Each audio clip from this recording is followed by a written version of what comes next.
we made it to Sumeru, our next objective should be to head to Sumeru City and find a way to meet with Lesser Lord Kusanali. And speaking of Lesser Lord Kusanali, even though we haven't heard too much about her, she doesn't seem to be the same deity who abducted your brother. But even so, people call Sumeru the Nation of Wisdom, you know. If we can get a chance to meet the God of Wisdom, maybe she can give us some useful information. But, Paimon doesn't know the way to Sumeru City. Maybe we can climb up to that spot with the statue of the Seven on it. That'll give us a way better view of things. Even if we can't see exactly where the city is, at least we'll be able to check for some smaller settlements nearby. Wait a second. Look! There's someone up ahead! Perfect timing! Now we can just ask for directions rather than wander around like lost adventurers. Hey there! We're not from around here and seem to have gotten a little lost. We'd like to ask for some directions.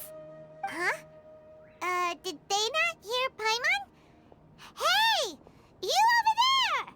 Could you give us some directions? Huh?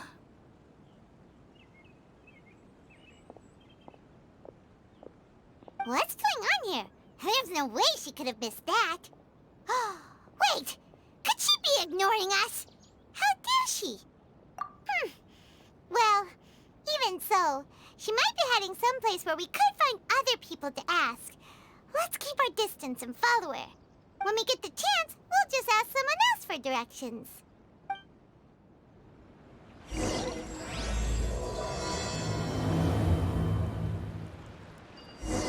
Come on, let's follow her. Just keep quiet. Make sure she doesn't notice us.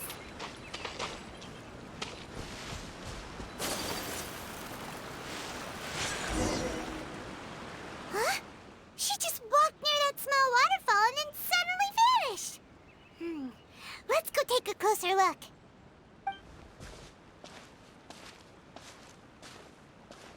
Paimon thought this cave would lead to a village or something, but, it looks like that's not the case. Look, she's sitting over there. Wait, she couldn't possibly be living here, could she? What should we do now? Do we try asking her for directions again? All right, then. It's not like we have anyone else we can ask. Even if she's not very friendly, we just need her to point us in the right direction. That's all. Oh. What a lovely smell. It's coming from that sensor over there. This is definitely not your typical place to call home, but at least it smells nice. Maybe living here wouldn't be too bad after all. Huh?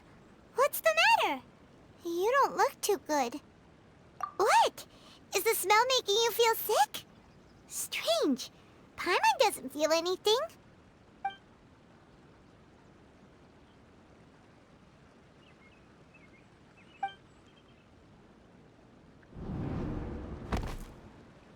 What's happening? Traveler? This is no time for a nap. Oh, come on, wake up.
Master's been out for a long time now.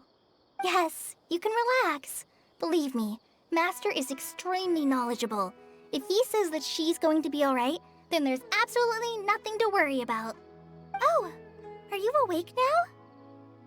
Oh, thank goodness! Traveler, you're finally awake! Well, we're at... Good question. Where are we? Paimon was in such a panic when you passed out that she even forgot to ask what place this is. This is Gandharvaville. It was originally built by scholars from Sumeru as a place to rest in the rainforest. Now it's mainly used by the forest rangers as a base of operations. My name is Kale. I'm a trainee forest ranger. My master and I found you passed out during our patrol, so we brought you here. Oh, no things are necessary. I didn't do anything, really. By the way, how are you feeling now? Any discomfort? Oh, that's Master's herbal medicine you're tasting. He gave you some while you were unconscious. Before I forget, Master mentioned you should take more medicine once you wake up.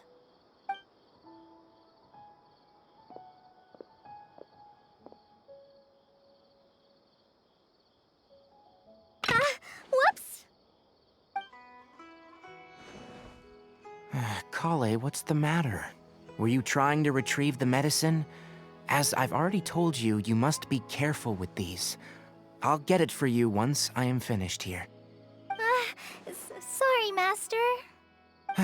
Now, the guide to Avidia Forest's edible fungi is clearly posted on our bulletin board, but if Farbode forgets which mushrooms to avoid one more time, I'll have no choice but to leave the guide somewhere a little more visible. Like right smack on his forehead so others can remind him to be careful. Right? This is the second time he's come down with food poisoning this month. I'll be sure to give him a good talking to. Yes, please do. If, on the off chance, Farbode simply enjoys having little imaginary fairies dance before his eyes, then we'll just let him be. But the next time he requires any of our medicine, be sure to charge him accordingly.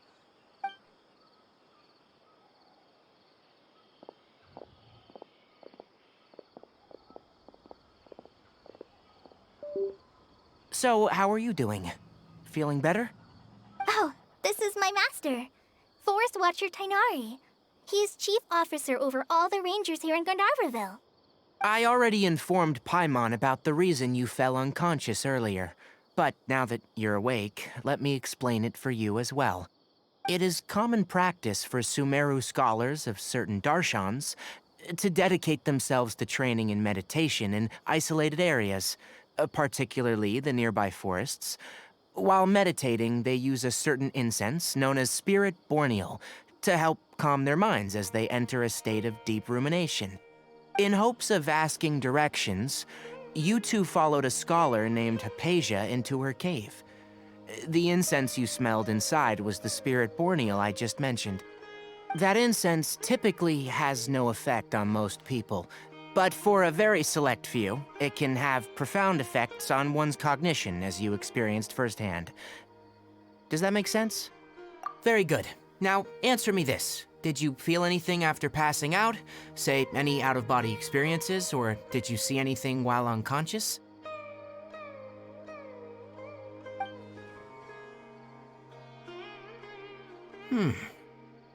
Kale, let the others know to stop bringing their patrol logs here for now.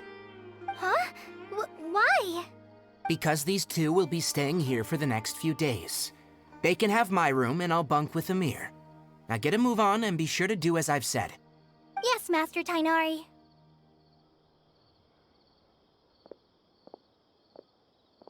Wait, hold on a second.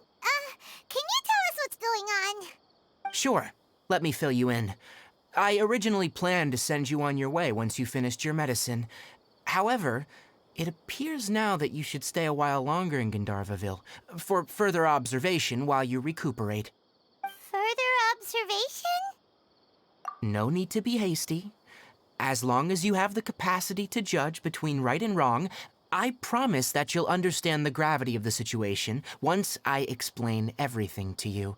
Based on what you saw after smelling the incense and losing consciousness, we can conclude that you experienced a powerful hallucination, which suggests your mental state is not in the best of shape. If you're skeptical, have a whiff of this. Whoa, are you okay? You're experiencing a similar sensation as when you passed out, aren't you? So even though your condition is stable as of now, if I were to haphazardly let you leave, it's highly likely that you'd suddenly pass out again somewhere else. The rainforest is home to many fierce animals and hazardous areas. If something were to happen to you again, I'm afraid you might not be so lucky.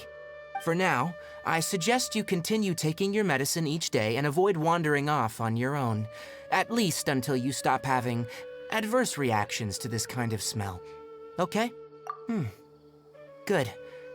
Now, continue resting while I fire up another bowl of medicine for you. Seriously?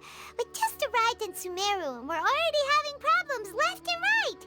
Paimon knows we're set on meeting Lesser Lord Kusanali as soon as possible, but you really don't look too good. It'd probably be best to let you recover first. Hey! Are you even listening to Paimon? Paimon's over here worrying about you, you know! What's weird? You mean how you're feeling now? You mean the vision of tree roots and red skies you saw? But if those weren't hallucinations, what could they be?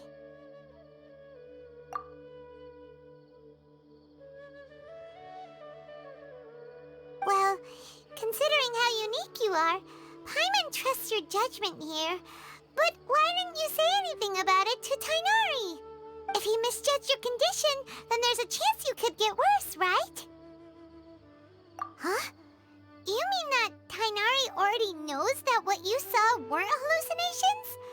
But if that's the case, why would he try to hide that from us? Oh, Paimon gets it now.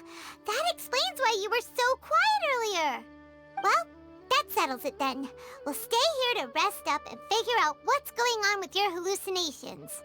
But it seems like asking Tighnari might not be an option anymore. What do you think we should do? Good idea. Kale's pretty friendly. We can ask her tomorrow about what she knows regarding the Dendro Archon and customs in Sumeru.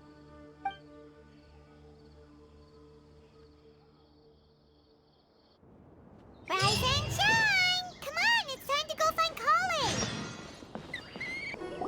All right, next let's see your right hand. Not bad. But please remember that you still need to be careful, understand?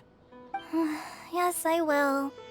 By the way, Master, I still haven't received the patrol route for today. Look, Kale, today's patrol will be a long one, so you won't be coming along this time. Besides, there's a chance we may encounter... well, you understand. But I have a vision too! Am I useless to everyone now? Don't talk like that, Kale. This is not something you need to be worrying about right now. Ah, there you are. Feeling any better? Yeah, since we'll be staying here for now, we thought we might as well try lending a hand around here. Seems you're not the type to sit back and take it easy for a while, huh?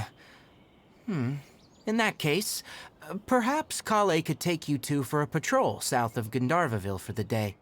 And if you're feeling up to it, you can be responsible for cleaning the Statue of the Seven. Tighnari, we're ready to head out. Got it! I'll be right there!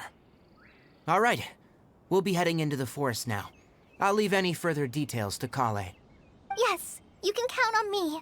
So, Kale, what exactly are we going to be doing today?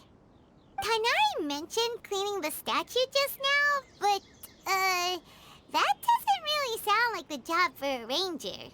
Well, a forest ranger's responsibilities can be pretty diverse. They handle a variety of tasks, like checking the condition of outlying roads, maintaining forest facilities, ensuring fire prevention standards are met, and providing assistance to travelers and locals. As for Master, well, he has to handle more dangerous areas of the rainforest. Today we can perform routine checks on the pathway lamps as we make our way to the Statue of the Seven.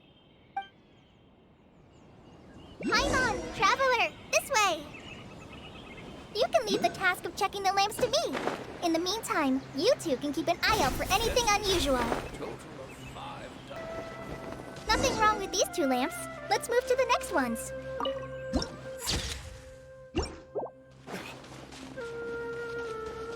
Oh, this lamp seems to be getting a little wobbly. Let me make a note of it. No problems with this lamp. Good.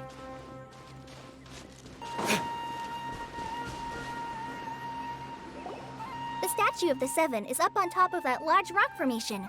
You must have seen it when you came down this road before. It's pretty high up there, isn't it? Don't worry. If you're afraid you can't make it up there, I'm sure Master wouldn't mind if you don't clean the statue. Oh? I guess I'll leave it up to you then. There's not much footing once you reach the statue, so be careful up there.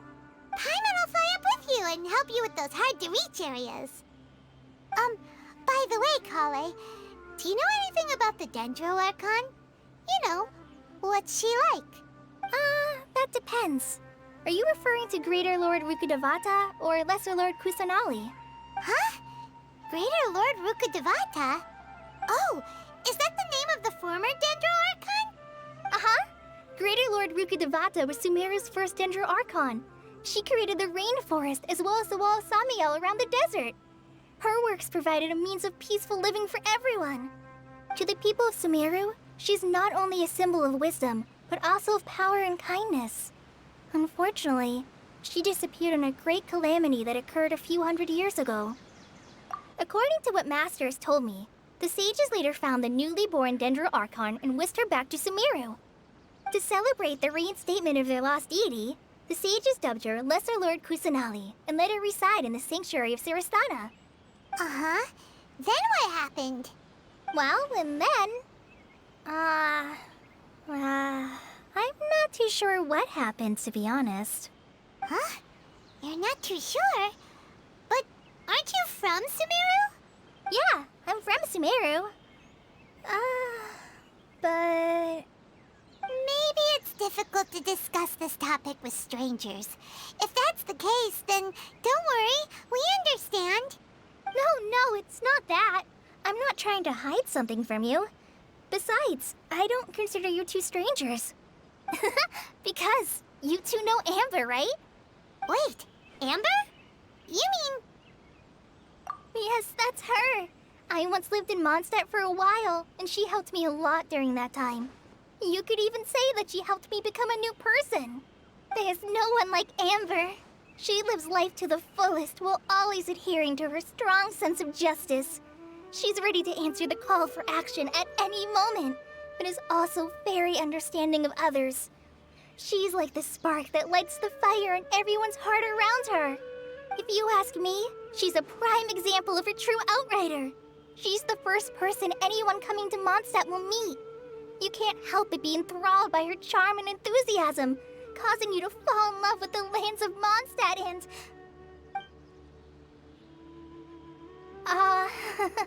sorry. Paimon thought the work of Outriders was a little different from what you just described, but one thing's for sure, you really like Amber. Sorry. I was rambling on just now. It must have sounded kind of weird. It's alright, Kale. Knowing that you're a friend of Amber somehow makes Paimon suddenly feel a lot closer to you. So, how do you know that we've met Amber? Well, after I returned to Sumeru, Amber and I have stayed in touch by writing each other letters. In one letter, she mentioned that Mondstadt was attacked by a fearsome dragon, but the city was saved by a mysterious blonde traveler and their floating companion. I knew you two were the ones she mentioned in the letter the moment I saw you.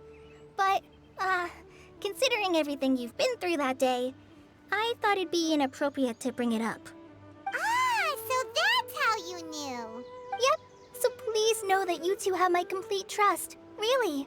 I wish I could tell you more about the Dendro Archon, but I have been away from Sumeru for some time, and I haven't read any books. Sorry. That's alright. You've already helped us a lot. We had never even heard of Greater Lord Rukkhadevata or the Sanctuary of Surasthana until you mentioned them. Oh, I'm happy that was helpful. There is one thing I want to ask, though. Why do you two want to know about the Danger Archon?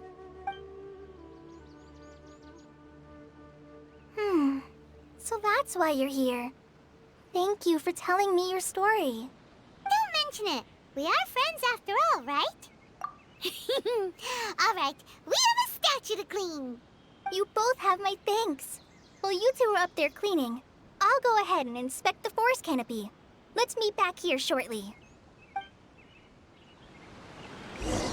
I'm not a very good climber, so I'll just let you handle the statue. I'll go check the facilities up ahead. By the way, once we're done with our work here, would you like to chat some more?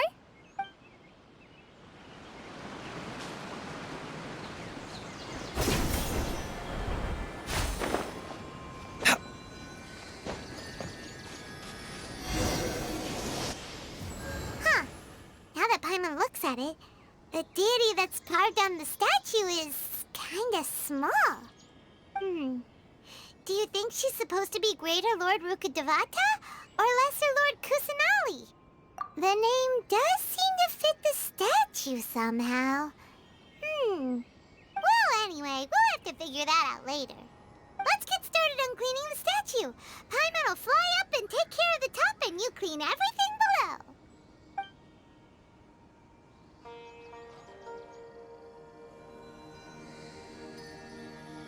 Nice work! That's one clean statue. Let's head down and meet up with Kale.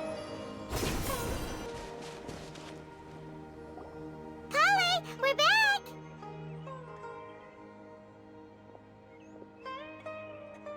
Welcome back!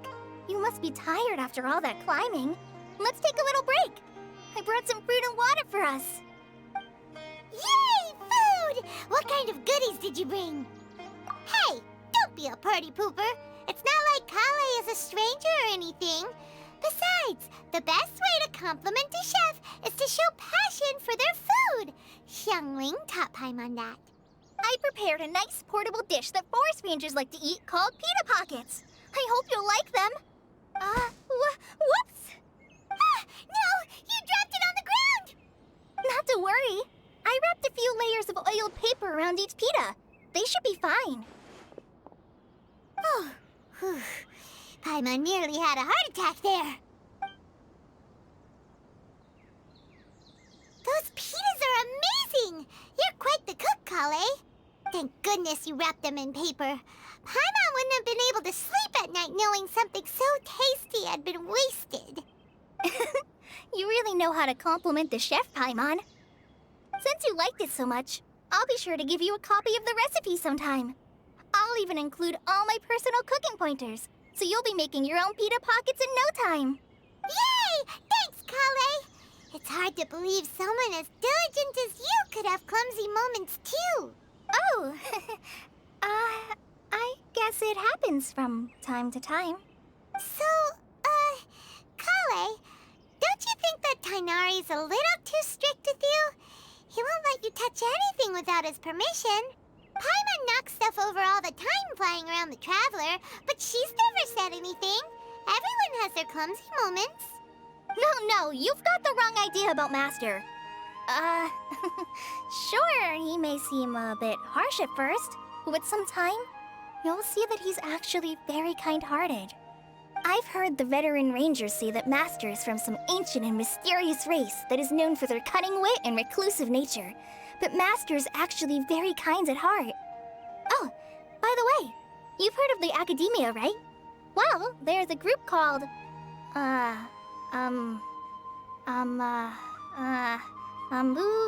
something? Well, anyway, because Master does a lot of research on plants, sages from the Academia have written him many times, inviting him to take up an official position there. But Master declines their offers every time, saying, Sumeru City is too noisy. It'd be bad for my ears. Seems you already know him well. Anyway, I'm sure the sages were not happy about his responses. Master could obviously have a bright future in the Academia, but he insists on sticking to the path of a forest watcher. Every day he helps the locals of the forest and passes on his extensive knowledge to trainees like me. In fact, Master's the one who taught me how to make pita pockets. Really? Paimon would have never guessed that. Oh, speaking of Tainari, he was the one who took care of you after finding you passed out yesterday. He even carried you all the way here. Paimon's still kinda upset, though. He kept scolding Paimon the entire way here. Oh no, I'm sorry. Master might have been overreacting a little. But, it's mostly because Paimon wouldn't stop yelling, "Why, oh why? Is she going to die?" It probably started to get under Master's skin after a while. Hey! Don't laugh!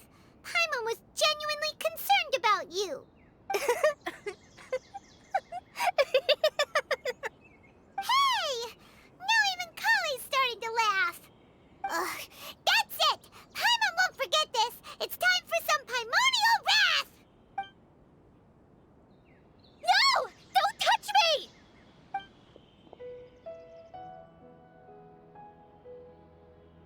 Oh, sorry, Kale. Paimon didn't mean to scare you. No, I just... I didn't mean that. Kale, are you okay? What's the matter? No, I'm... I'm fine. I'm sorry. I must have startled you both reacting like that. Oh, well, it's getting late now. Let's hurry back to Gandharville. I think Master and the others should be back by now, too. Huh? What was up with Kali just now? And why is she in such a hurry all of a sudden? Look, she's practically running back. Paimon can't even see her now.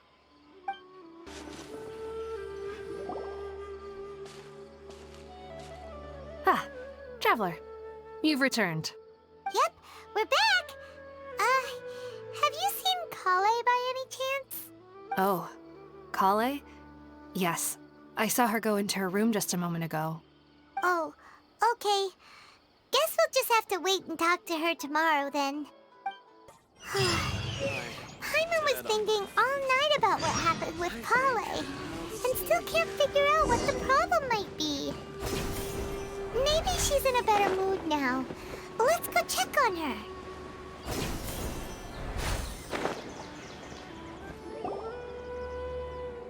Ah, it's you two. I was just about to go look for you. Huh? Tainari? What are you doing here? Where's Kale? I came to check on Kale's condition. To put it simply, she's not well. You mean she's sick? How could she be... Oh, wait a minute. Could it be because of what Paimon did yesterday? No need to worry. Something as small as you could never harm her. This sickness is something that Kale has been dealing with for some time. Kale has been more excited than usual since you two arrived. A little too much so, to be honest. She hasn't remembered to take care of herself. I suppose it's understandable, though. She hasn't been around anyone she considered a friend for some time now. It must have been refreshing for her to have you two here. So, Tainari, what's really wrong with Kale? Let's take this conversation elsewhere. Kale just fell asleep after taking her medicine. She needs some peace and quiet.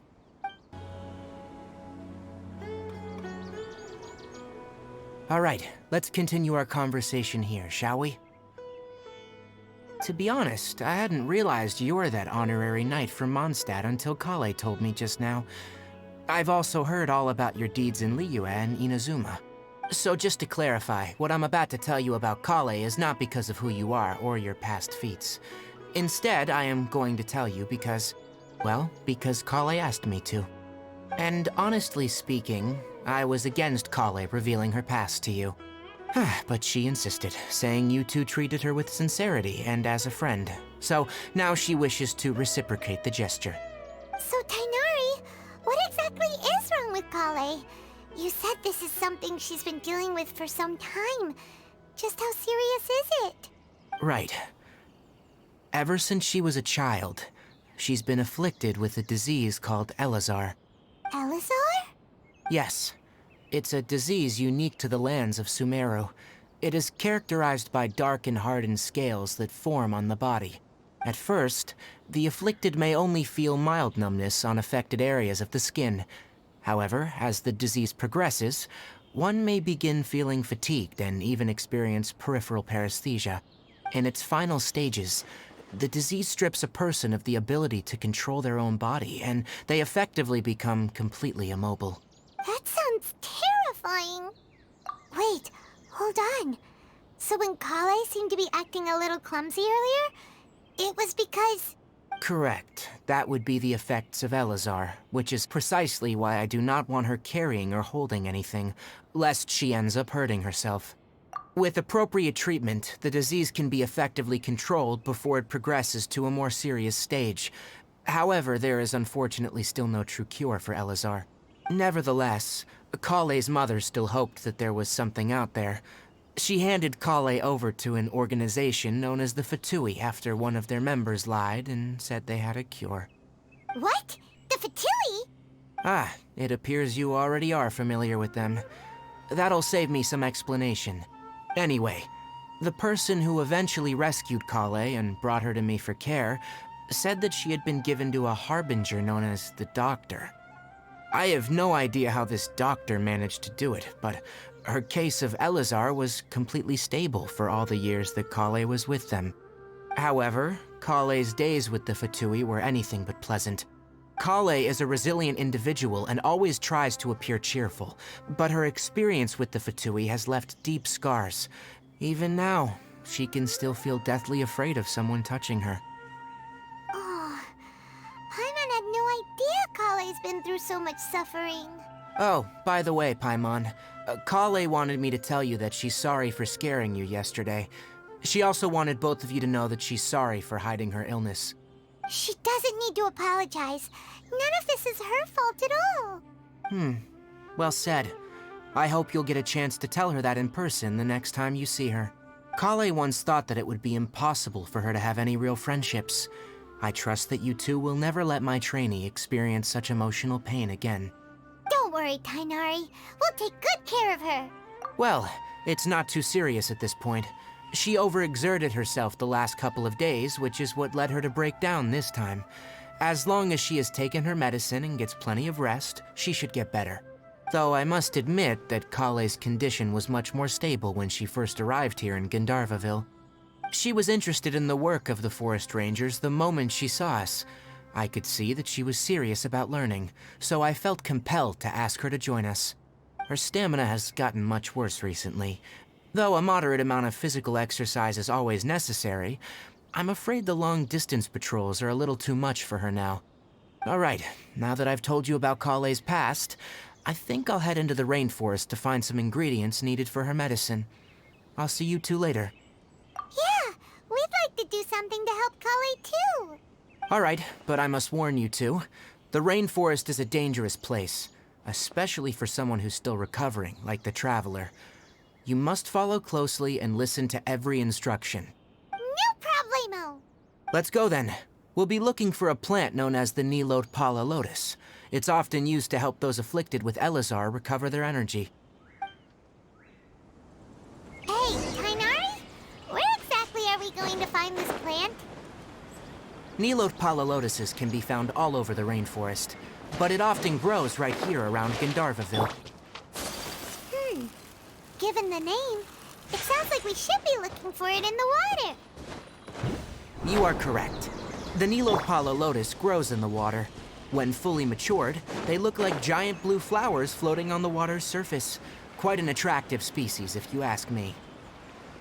The large petals are actually the plant's leaves and sepals, which surround a very small flower. You should note that many of the plants found in Sumeru have names that are contrary to their species. Take the Cowpelata, for example. The plant is not a lotus at all, but rather a vine. And then there's the Sumeru rose, which is not a rose, and is completely contrary to its name. Oh, okay then. Note to Paimon, never bring up the topic of flowers with Tainari.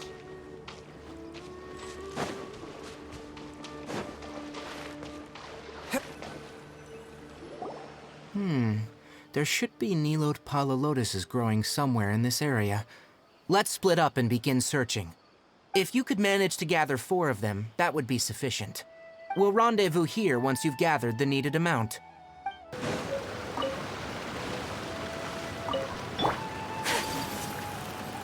Alright, we've gathered enough new Aquala lotuses.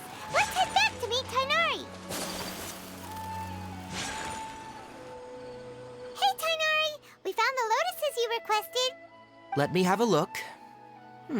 Good. Very good. These are all excellent quality. I'm glad you two came along. Your exploration experience helped save me a lot of time here. It seems we even have enough time to stock up on other things I need. Hey, Tainari! Oh, Tainari! Someone's calling your name. They're dressed like a forest ranger. Ah, yes, that's Amir and the others. But didn't they just set off not too long ago? What are they doing back so early? Let's go find out what's going on.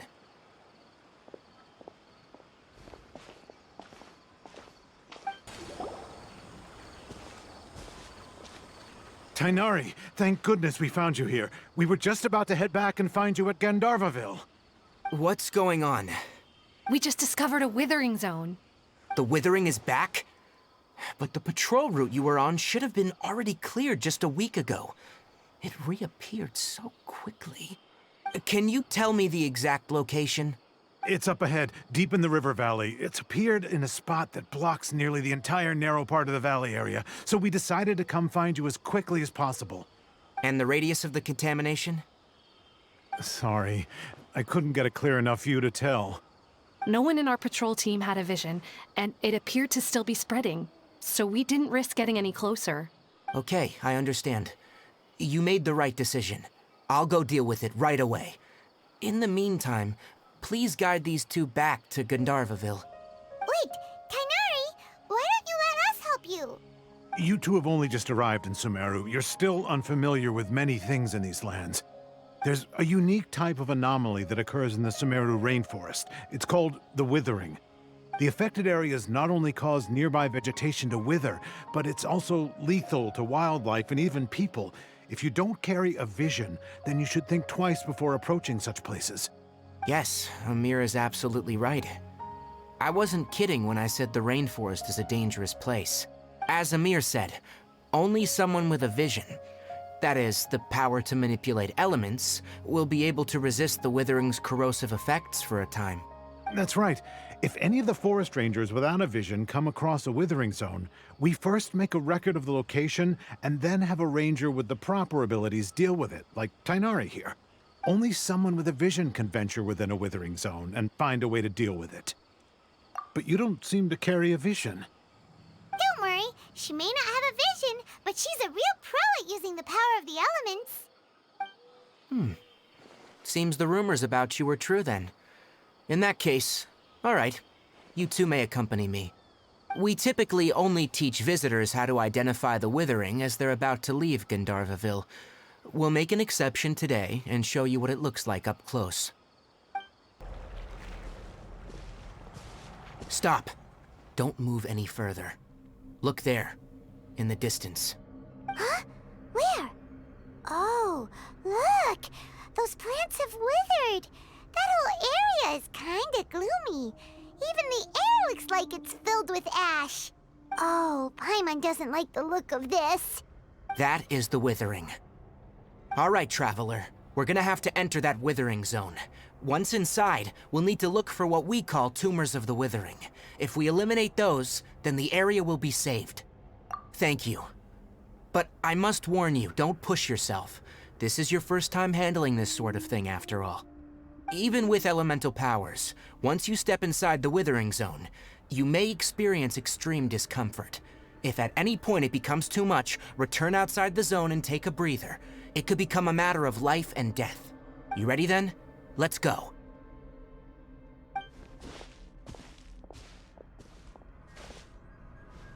First, we must locate any branches sustaining the withering zone.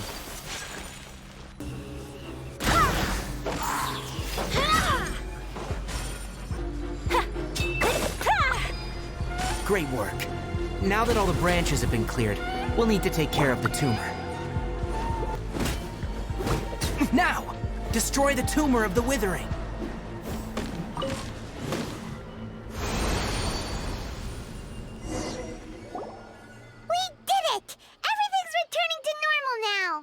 Yes. Thanks to you two, we were able to quickly restore this area back to normal. Tainari? You make it sound like we did well, but why does Paimon have the feeling you're worried about something? It's that obvious, huh? Alright, it's like this. Recently, the rate at which withering zones appear has been increasing. Even though we were able to quickly clear that withering zone, it won't be long before another one appears. If that simply meant more work for me, then that wouldn't be an issue. But it's far more severe than that. The withering is leaving lasting effects on the rainforest itself. For instance, even though we cleared out the withering zone, many of the plants that were affected will not recover. This presents a crisis for the ecosystem itself. Many plants in the rainforest are already in decline, directly impacting the wildlife that depends on those plants. And most disturbingly, as the appearances of withering zones have started to increase, Kale's case of Elazar has also become more serious. Huh? Well, why's that? I'm still not sure of the exact reason.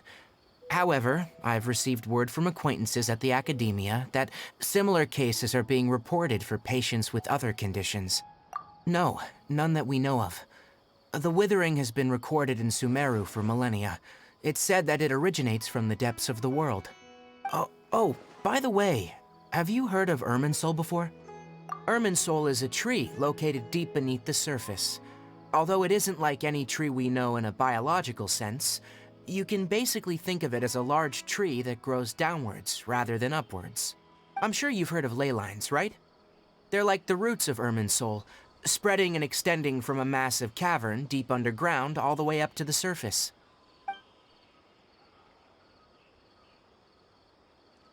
Ley lines continually absorb the memories of this world, which are then funneled into Irminsul, allowing it to collect knowledge and wisdom from ancient times to present day. The Dendro Archon is known as the god of wisdom because her consciousness is directly connected to it.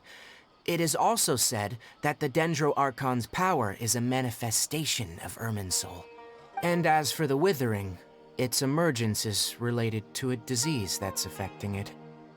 That's right. My ancestors learned of this from Greater Lord Rukkhadevata's familiars a long time ago, but even those mysterious creatures did not know of a cure for Irminsul. I'm afraid we rangers will be battling the withering zones here for a long time, until a cure is found. Alright, that's enough on this topic for the time being. Now that we've taken care of things here, it's time for us to head back to Gandharvaville. Oh, Tainari, you all made it back. How did it go? The withering zone you reported has been taken care of. No need to worry. Huh? Wait, is that? Oh no, Hypatia!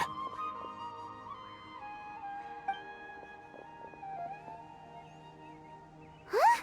What's wrong, Tainari? This Duskbird is Hypatia's designated courier for urgent news. You do remember her, don't you? She's the scholar you and Paimon were following when you first arrived in Sumeru. Oh, her?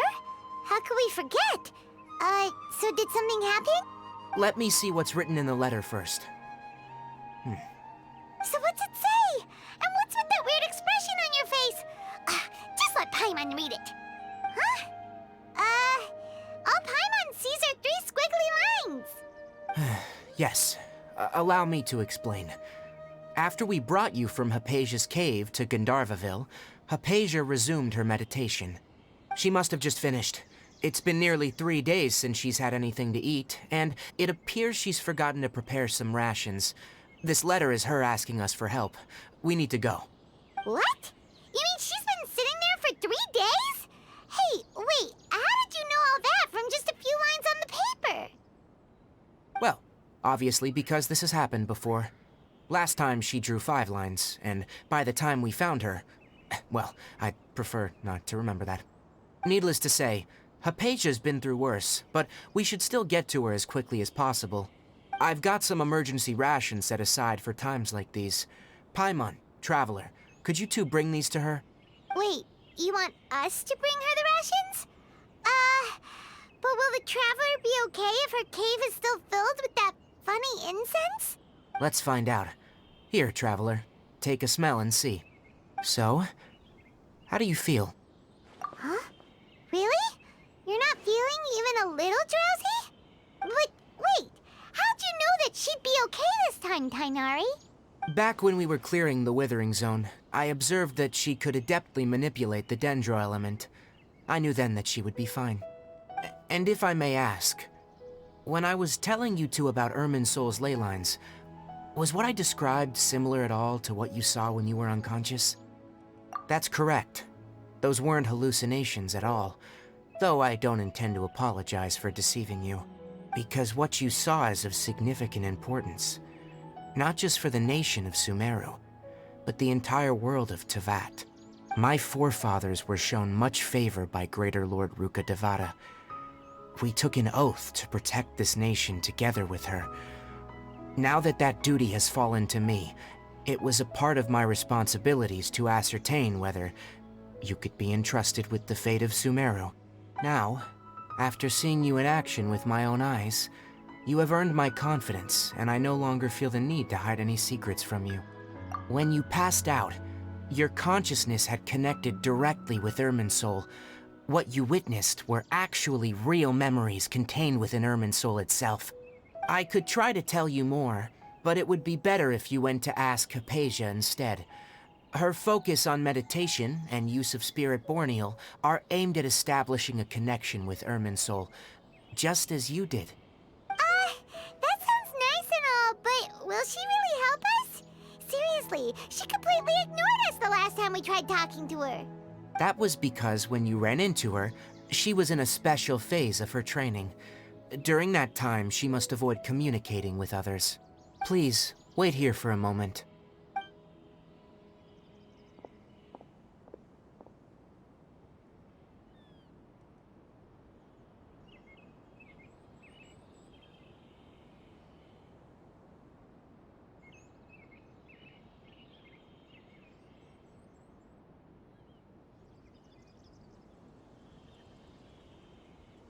Here, take these.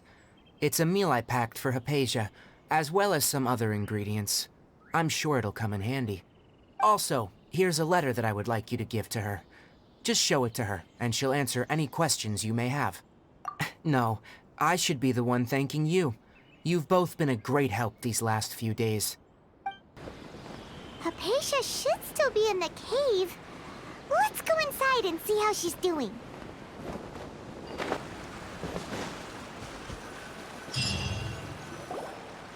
Hello? Hypatia? Hey, there's nobody here. Maybe she went out to look for some food. Let's try looking around the area.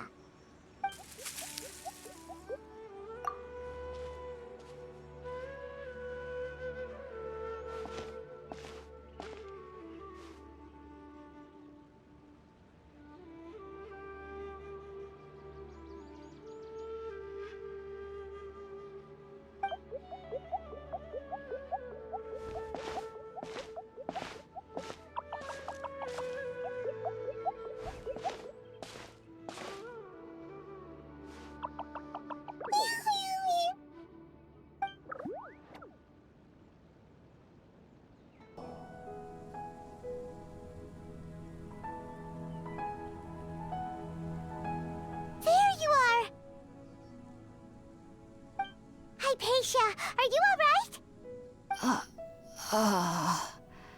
So hungry. Need water. There's no way we can get her to eat in her current condition. Let's try finding some water first. Huh? Wait, why does it look super foggy outside all of a sudden? Anyway, let's go look around.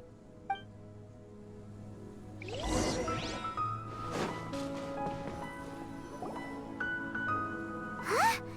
How'd things out here end up looking like this? What happened? And where are we? Really? Oh, maybe you're right.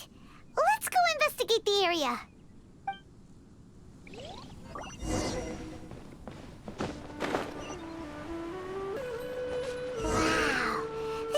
is huge! Paimon knew there's something off about that cave. Let's think of a way to get over there and have a closer look. Who knows? Maybe we'll find a lead of some kind.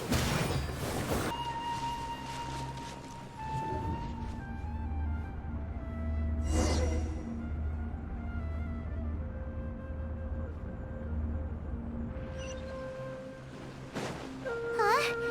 What happened just now? Why'd everything around us suddenly change?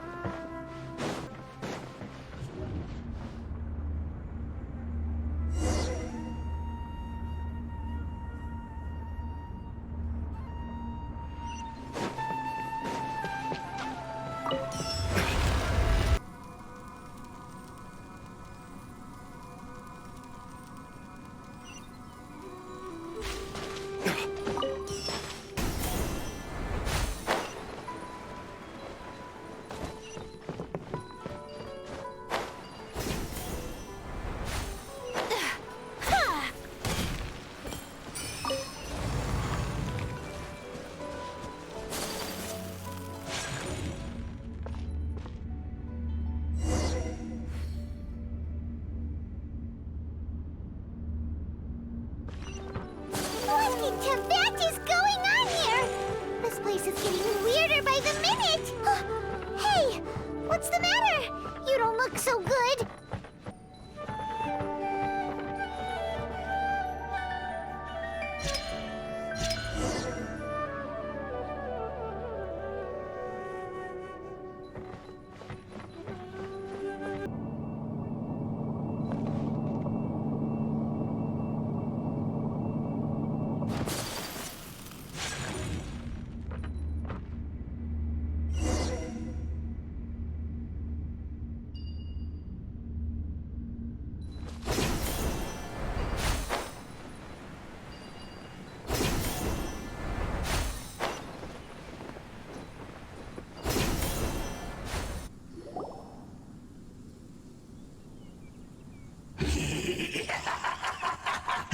Well.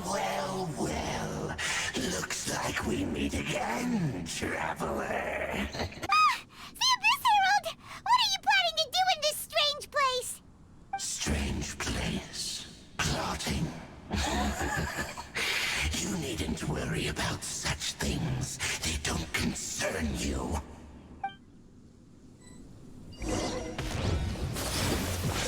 Eat this! Loba, get them!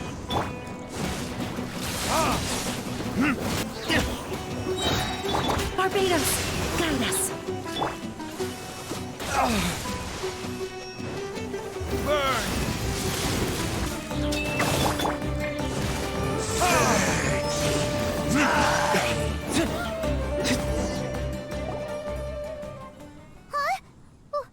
Why can't we beat this guy? Oh, Paimon doesn't get it! We've faced others like him before! What's wrong this time? Traveler, though you may have managed to avert countless crises before, your good fortune was bound to end sooner or later. It's time you realize how weak and powerless you really are. Your brother. Oh, pitiful traveler. Are you really so ignorant? Or are you just living in complete denial? His Highness has long since forsaken you. Your meager existence in his eyes is that of an annoying bug, only to be stepped upon. The bonds of love and family which drive you to find your sibling are utterly gone. Your journey is meaningless. But don't you fret now. Today will be your last. Now die!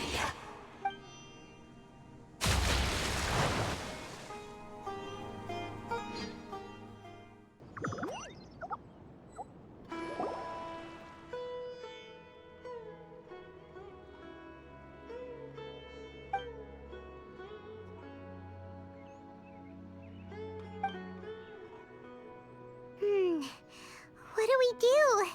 We haven't seen Hypatia anywhere out here. Oh, there she is! Quick, let's see how she's doing.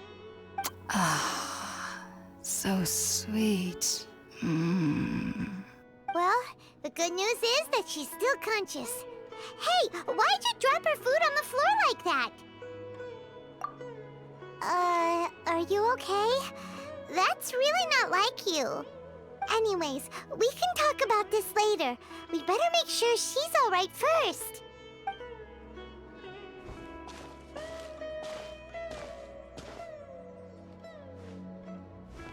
Whoa, wait a sec. Look at all this fruit lying around her. We can put that to good use.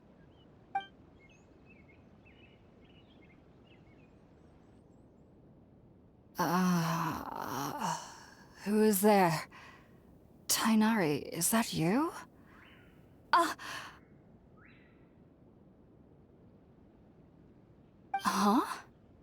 It's okay. You can relax, Hypatia. Tainari sent us here to bring you some food and water. Here, we have a letter that he asked us to give you.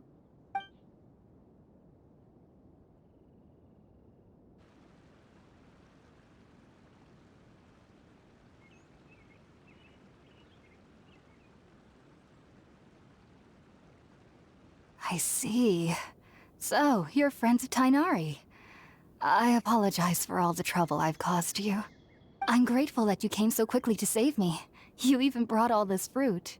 Well, actually, we didn't bring the fruit. It was already here when we arrived. We were kind of wondering about that, actually. When we found you here, there was all this fruit lying around and even some juice dripping from your lips. How did you end up like this anyway? Oh, really? I seem to understand now. All the fruit was likely from my, neighbor. Must have come by and saw me like this. Your neighbor? You mean there's someone else living nearby? Oh? So you're able to see them too?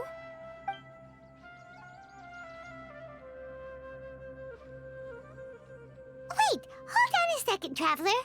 You say that before we arrived, you saw some mysterious creature and suddenly had a strange dream? Isn't that a little too crazy to believe? No, I actually do believe what the Traveler is saying. I myself had a similar experience once before and ended up scaring my timid little neighbor here. You needn't worry. They mean you no harm. They only dragged you into the dream because they hoped to buy themselves a little time in order to scurry away. So, Hypatia, just what kind of creature is your neighbor exactly? I'm not sure what it's called, to be honest. But I do know that they have some sort of deeper connection with the Dendro Archon. I know this because the first time I saw them was also the exact day my consciousness was able to form a connection with Irminsul. Even after I opened my eyes and stopped meditating, my heart was still pounding, and my mind was racing with all the knowledge that I had touched. And at that very moment, I suddenly noticed a small figure at the opening of the cave. In my curiosity, I began to walk over to the creature. They must have already been used to me living in the cave, because they didn't seem to mind me approaching them. They just kept doing whatever they were up to. It wasn't until I crouched down next to them that they suddenly realized that I could see them. Oh, and then? And then I had a dream. By the time I came to, they were nowhere to be seen. I was convinced they'd never show up again. But sure enough, I saw them nearby a few days later. And they weren't alone. I feel like they aren't as afraid of me as the first time I approached them. But I never would have expected them to save me. Yes, no doubt about that. By the way, Tainari mentioned in his letter that you had questions for me regarding Irminsul. Sorry about that. Sounds like just drinking juice still isn't quite enough for my stomach. Well, if somebody hadn't dropped the food earlier... Anyway, looks like we'll need to prepare something ourselves. Besides, Paimon's getting hungry too. Let's eat first and talk about Irminsul later. All right, we're up, Traveler. Today's menu will feature sweet madame and a radish fresh veggie soup. You'll love them, Hypatia. They're our specialties after all. Sounds good. I've never tried any dishes from other nations before. I certainly look forward to it. It's been so long since I've had a decent meal, too. To be honest, the last time had to be when Tainari came to visit.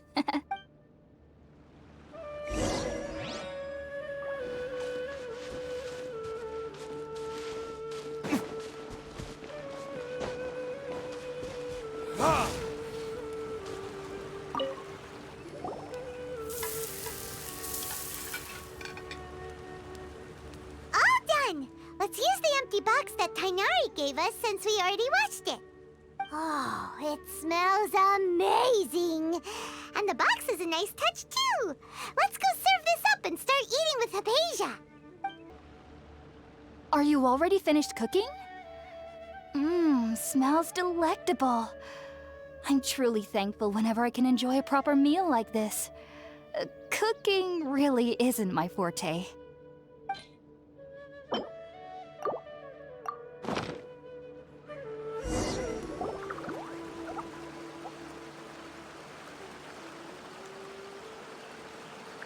Even though everything you mentioned was in Tainari's letter, it's still hard to believe you were able to connect with Irminsul immediately after smelling Spiritborn Ale for the first time.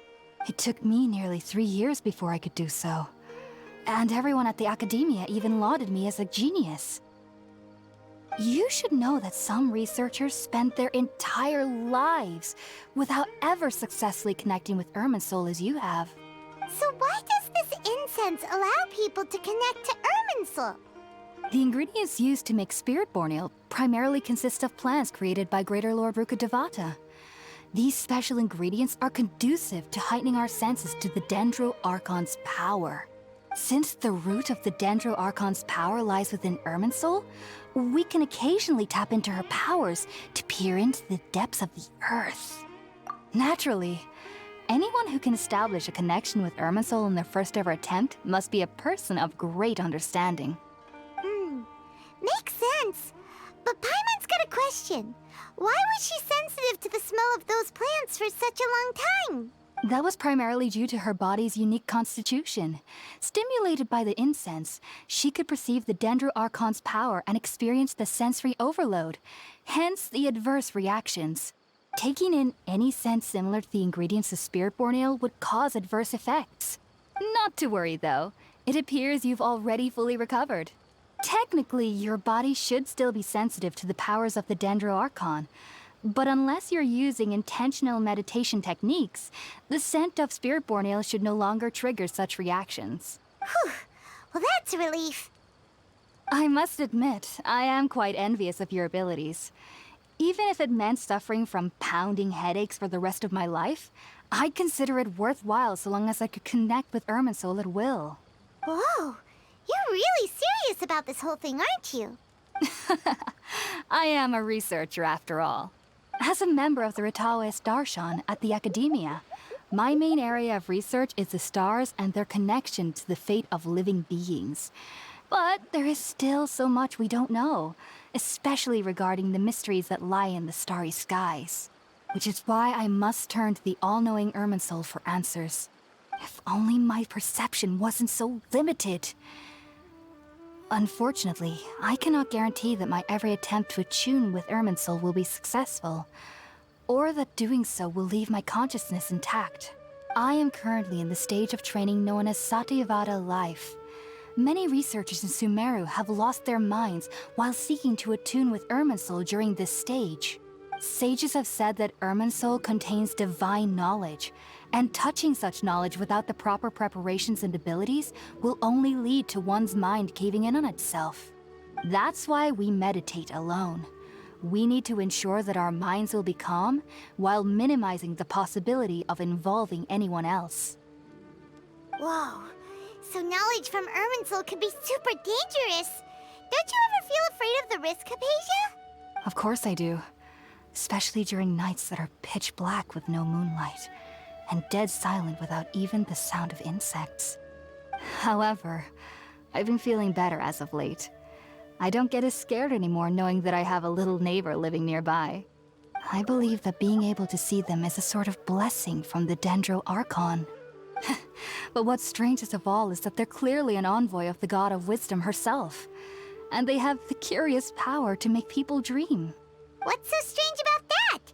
It doesn't sound so out of place for a divine being, does it? Well, it's strange because nearly nobody in Sumeru can ever dream. Huh. Is that true? Yes, well, to an extent. Only children can dream in Sumeru. Adults, however, never do. The sages say that wisdom implies rationality, but that which occurs in dreams is often neither rational nor logical. Yes, if one struggles with anxieties, those emotions could influence their dreams. The fact that the people of Sumeru do not have dreams is seen as a blessing by the sages. They believe that Greater Lord Rukkhadevata, the god of wisdom, is keeping us away from the foolish delusions you encounter in your sleep. I was born into a family of scholars in Sumeru City. Ever since I was a child, my parents would always tell me that I'll know I've grown up once I stop dreaming. I studied hard, enrolled as a student in the academia, and went on to become a researcher.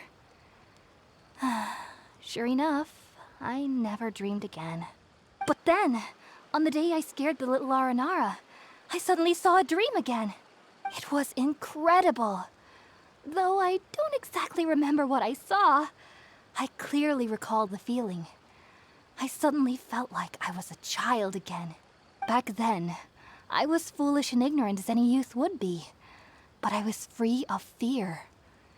Maybe dreaming isn't as bad as we've made it out to be. Just be sure not to speak of this if you travel to Sumeru City. They'll look at you as if you've lost your mind. So, do you have any thoughts about the things she saw when she connected with Irminsul? Sorry. I'm afraid I don't have any answers as of now. All I can say is that what you saw is a memory contained within Irminsul itself. World forget me. What could that possibly mean? If only I could ascend past Satyavada life and begin Paripurna life, I might have some more answers for you. If you two are ever in the area again, please be sure to come and see me. There's no need to be thanking me. You two are my saviors. Besides, I'm already looking forward to tasting some more of your cooking.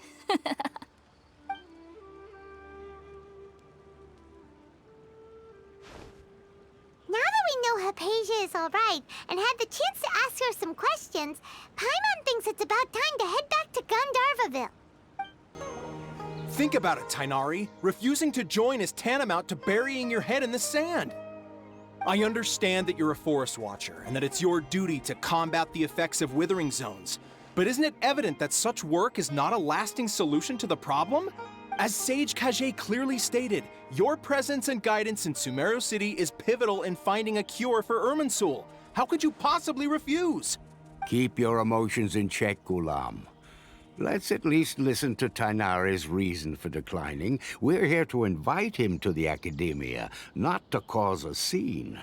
Sage Kage, I am truly honored that you came here in person, but I'm afraid I must still decline your invitation. I am merely a forest watcher. How could the great minds of the Haravatat have any need of someone like me? Well, it turns out that your refusal letter had some implications on your master's reputation. He is a renowned sage of the Immorta, after all. So now I've come here in his stead. I see. Well, I figured that given his temper, he would come here and berate me personally. Tainari, your master is an integral part of this effort, and now he requires your assistance. And what exactly does my master need of me, Sage Kage? You'll know, once you've arrived in Sumeru City, that is. And, how long will I be required to stay? There's no definite answer as of now. Do you mean to tell me that, despite coming all the way here to Gandharvaville, you still can't answer the questions I laid out in the letter to my master? If that's the case, then I'm afraid I cannot give you a definite answer either. Tainari, but you... So be it. Come, Gulam, we're leaving.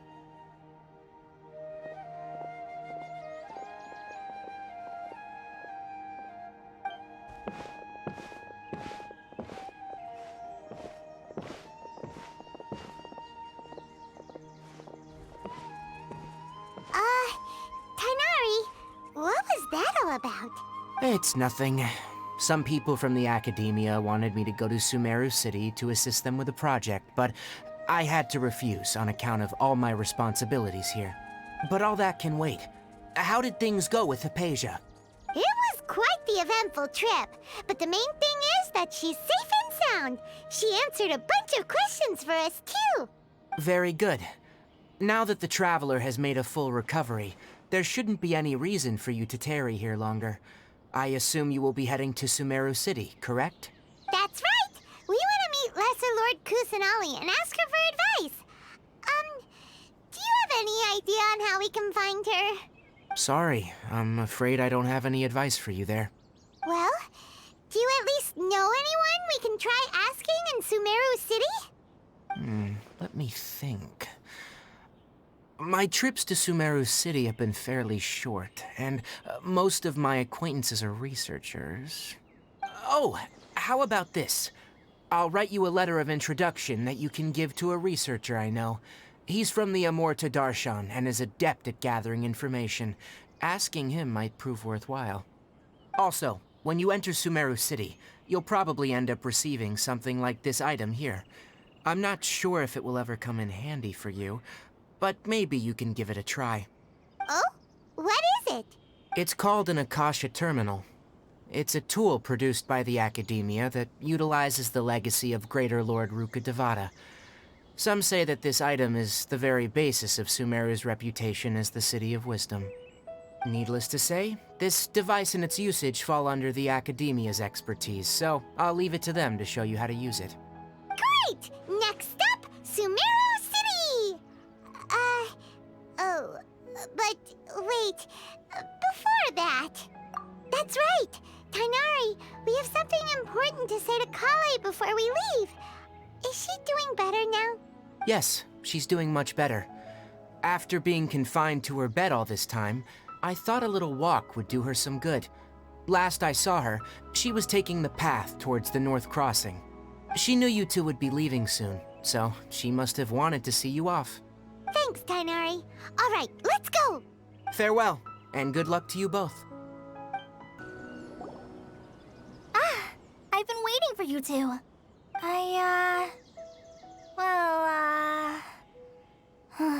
Never mind. I guess I should just wish you two a safe and successful journey. Thanks for waiting here just to see us off, Kale. We're headed to Sumeru City. Don't worry about me. I can take care of myself. My condition won't be getting in the way of my duties. I want to be a forest ranger after all. It's up to me and the others to protect the rainforest here. And, I'm sorry. I should have told you both about my condition when we first met. I just wanted you two to treat me as a normal friend, not some girl that needs your sympathy. But I guess now I understand that the most important thing is for friends to be genuine with one another. There's no need to apologize, Kale. We should be thanking you for trusting us enough to be your friends and sharing your past with us. We're probably still gonna worry about your condition, but that's because we're friends and we care about you. Thank you. That means a lot. Before you leave, I have something for you. Oh? What is it? It's my recipe for pita pockets. I told you that I'd give you a copy, remember? My handwriting is a little, messy, so please don't laugh. Yay! Thanks, Kale. Now we can eat those scrumptious little pitas whenever and wherever we like. I hope that whenever you eat them, you'll both remember your time here in Gandharvaville. Well then, I, trainee Forest Ranger Kale, bid you both farewell. Please visit Gandharvaville again. The Rangers will always be ready to assist you here.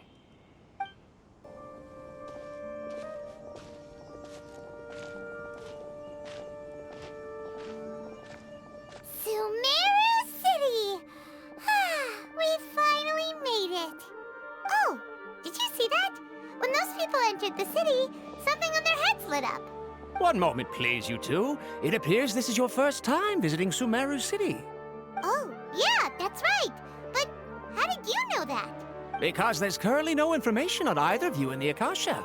But no need to worry, that won't prevent you from entering the city. In fact, the Academia conveniently provides each traveler to Sumeru City with a device. Perhaps you two have heard of the Akasha before. It's our beloved Greater Lord Rukkhadevata's lasting legacy, a treasure trove of collected knowledge. After centuries of tireless research on the Akasha, the Academia created one of its most ingenious inventions, the Akasha Terminal.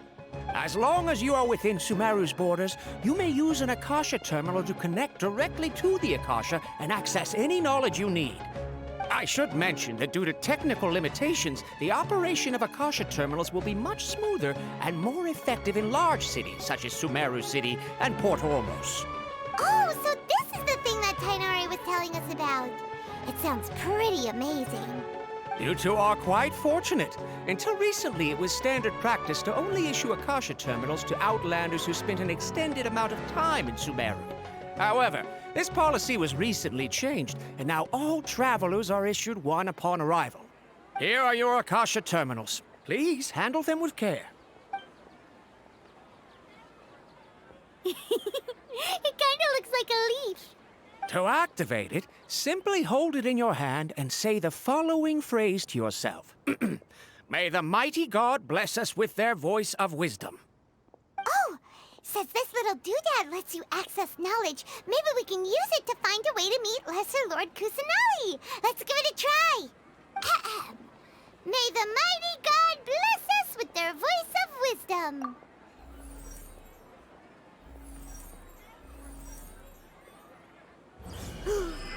Whoa! Just now, something clicked, and Paimon suddenly knew how to use this thing. It seems all we need to do is concentrate on what we want to know, and bam! You get it. Oh, that'll come in real handy. Exactly. That is the power of the Akasha.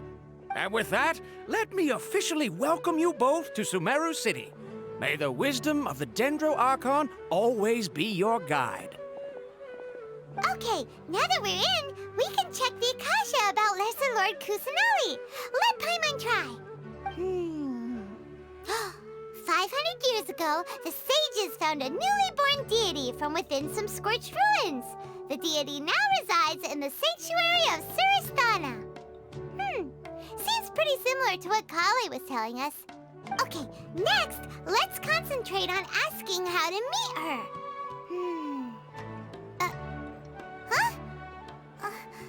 Paimon doesn't sense anything. The Akasha didn't respond to Paimon's question. Oh, come on! Ugh. Focusing on this question feels like when you have something you're trying to remember and it's on the tip of your tongue, but you just can't think of it. Ugh. Paimon's brain is exhausted. Oh, smart idea. But what are you going to ask it?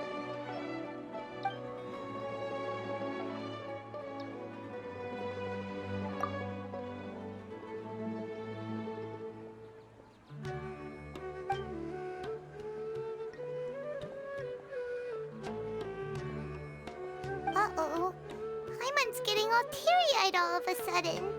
It feels like the people of Sumeru really miss their Archon.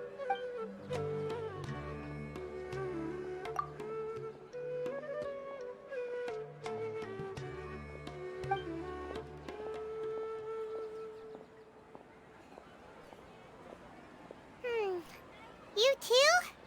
Well, glad it's not just Paimon.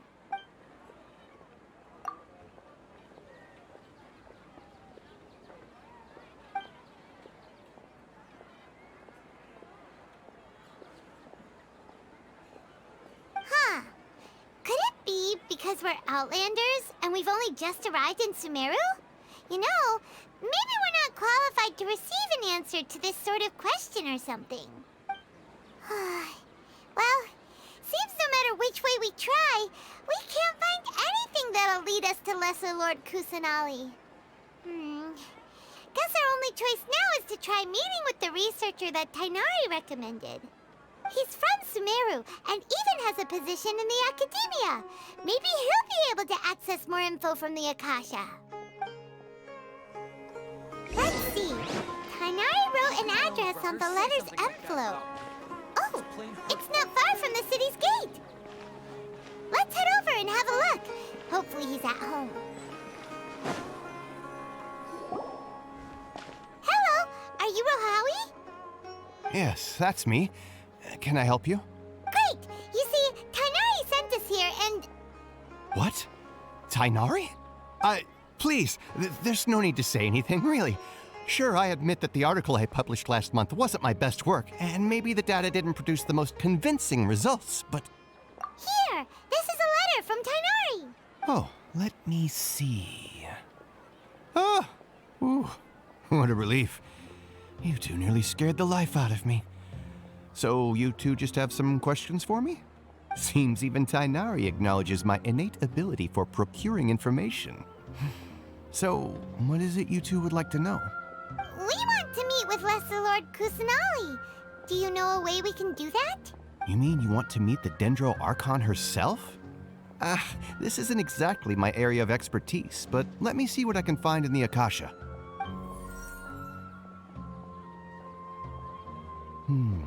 Sorry, the Akasha didn't respond to my query. What? You too?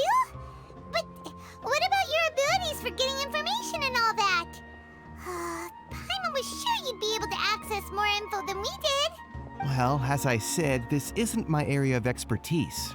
I am but a lowly researcher, so the Akasha doesn't see a need for me to know more about the Dendro Archon. All I know is that ever since Lesser Lord Kusanali returned to Sumeru, she's never left the Sanctuary of Sorasthana or made a public appearance. Huh. Didn't expect her to be such a mysterious figure. The Dendro Archon is somewhat of a recluse. Perhaps she just doesn't want to entertain visitors, which would explain the lack of information in the Akasha. But then what can we do? No need to worry just yet. I'm only hypothesizing here. You could certainly try asking around and see if anyone else has ideas. And besides, you two should consider the bright side of things. Not being able to see Lesser Lord Kusanali may not be a bad thing. In this world, there will always be information you cannot obtain from the Akasha and things you can never accomplish. Knowing when to yield is a form of wisdom. Take me, for example. It's a miracle if my brain cells can spit out one paper every 3 years. But Tainari? That guy can publish 3 papers in just a single year. Okay. Thanks for your advice. Don't mention it. If you two ever want information about things like who's been promoted within the Academia or relations between the 6 great sages, come find me. Hey, come on. This is a survival skill at the Academia. Oh, Paimon's expectations were pretty low, but this is so low it's like digging holes in the dirt. So what do we do now? Even if we want to talk to someone, we don't know anybody here. Huh? Like who? Oh, you're right! Catherine! The Adventurers Guild has its own intel network. Let's hurry and find her. Ad Astra Abyssosk. Hello, Traveler and Paimon. Catherine, we need your help with something. Understood. The Adventurers Guild is always ready to serve you. With what do you require assistance? We want to meet with Lesser Lord Kusanali. Do you know a way we can do that? You two wish to meet with Sumeru's Archon. Understood. Please wait.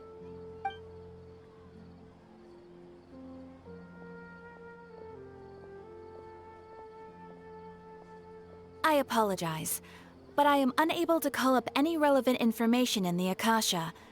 I'm also unable to locate any pertinent information in my personal memory. Aww, another dead end. Well, if Catherine can't help us, then we really don't know anyone else to ask now. Please do not worry. I may know of someone who can help you two. In Sumeru, the Adventurers Guild does not serve as the vanguard of information. Rather, there are numerous active mercenary groups collectively known as the Eremites. They take on various contracts and work all across Sumeru, so they naturally accrue intelligence. An Eremite brigade called the Corps of 30 is in charge of Sumeru City's defenses. Not only are they the oldest brigade, but they are responsible for managing and coordinating the affairs of all other mercenary brigades. Corps of 30? What a weird name. Supposedly, they are named as such because their ranks numbered 30 at their inception. Asfand, an advisor with the Corps of 30, maintains good relations with the Adventurers Guild. Though he's already retired, he and his words carry great weight within mercenary circles. If you'd like to get in contact with him, you can find him at the Corps of 30's headquarters, the Citadel of Rexar. You're welcome. I wish you two the best of luck. We look forward to your exploits in Sumeru. All right, off to the Citadel of Rexar we go!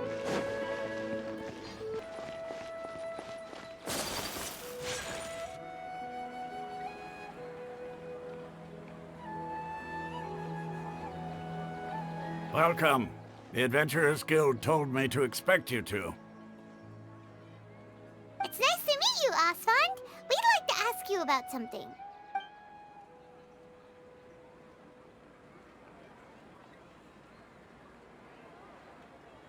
I see. So, Catherine's the one who sent you this way. Ha! It's true that the Eremites network is vast, but even I can't help you meet the Dendro Archon. Wait, seriously? That's it? Afraid so. The Eremites aren't terribly religious, so we don't know much about divinities. As far as the Akasha goes, we can access even less than you. We originally came from the desert. The gods there died off long ago. Since those days, we've used our own two hands to carve out a living. We don't beg gods for their aid. It isn't just us, though. If you ask me, I think most in Sumeru aren't interested in Lesser Lord Kusanali. Oh? Why's that? Just take the Academia, for example. They're the ones who truly rule Sumeru. Although they believe in gods, most of them only care for the late Greater Lord Rugadavada. In their eyes, she was the one who founded Sumeru and gifted us with the Akasha. Lesser Lord Kusanali just happened to inherit her legacy. Because of the Academia's influence, most citizens are more familiar with Greater Lord Rugadavada and hold her in greater esteem.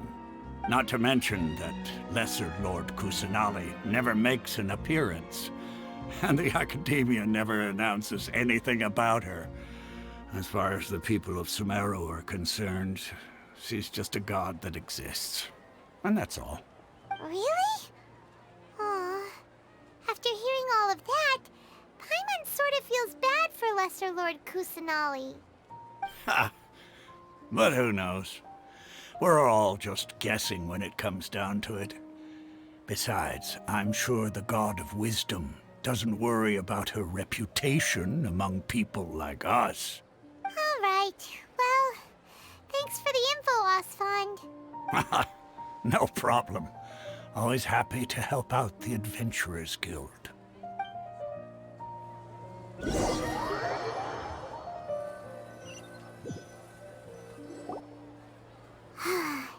Seems Asfand was right about most people's attitudes here. Not only are they not interested in the Dendro Archon, they even say stuff like, if the Akasha doesn't think I should know, then I don't need to know about it. We've been asking for information non-stop ever since we got to Sumeru. But the harder we try, the more helpless everything seems. Isn't there at least one person in this entire city who cares about Lesser Lord Kusanali? Oh, you two are interested in Lesser Lord Kusanali? Huh? Who are you? From the sound of it, you two are Outlanders who recently arrived here. You've been asking around for information on Lesser Lord Kusanali, right? Oh, I'm sorry. I forgot to introduce myself. I'm Dunyarzad, one of Lesser Lord Kusanali's faithful followers. Whoa, really? Then do you know how we can meet with her? I'm afraid I can't help you with that. But your conversation earlier did happen to remind me of a legend about the Dendro Archon. Sure. It goes like this. Long, long ago, there was a man who heard a prophecy. It predicted that a great calamity was about to befall him. Panicked by what he heard, the man sought out the Dendro Archon in hopes that she would bless him with the wisdom to help him escape his predicament. The man journeyed across deserts and through rainforests and experienced tribulations of every kind. However, he still couldn't find any trace of the Dendro Archon. In despair, he thought, alas, the Archon has abandoned me. He then had no choice but to sorrowfully resign to his fate. Okay, and then what happened? And then, the calamity came. But to his own surprise, the man felt somehow emboldened by the trials of his journey. By relying on his own strength, he managed to overcome the adversity. At that moment, a bird perched upon his shoulder. This bird was, in fact, an avatar of the Dendro Archon. She said, "O Archon Seeker, do you now understand? She and her wisdom have long been found by you. Along your journey, we were in every flower and blade of grass, every ray of sparkling sun, and every breath of dancing wind. So long as you continue to think and ponder, we'll be wherever you go." Yeah, thanks for the story! Paimon feels all warm and fuzzy inside after that. In a way. It seems like this story is also one of the Dendro Archon's avatars. Dunyarzad, since you worship Lesser Lord Kusanali, can you tell us anything else about her? Of course. So did you two know that, I'm terribly sorry, but it seems something's come up now. Let's chat another day.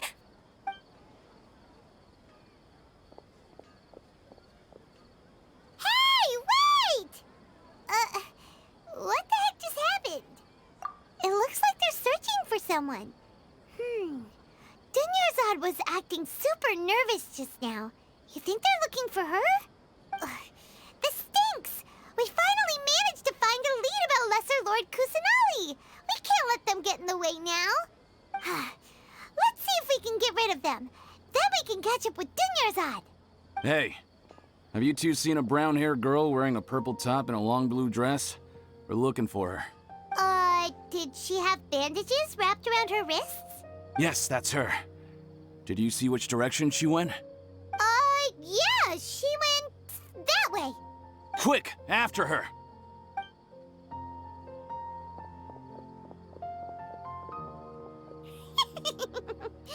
That should keep him busy for a while. Let's hurry and find Dunyarzad.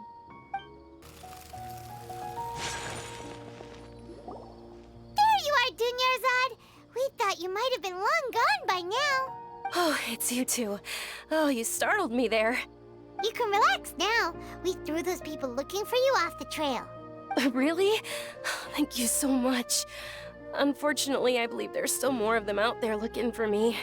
Uh-oh, looks like there are some coming this way. Huh? More of them? Then what are we standing here for? Run! No, wait, my body isn't in the best shape.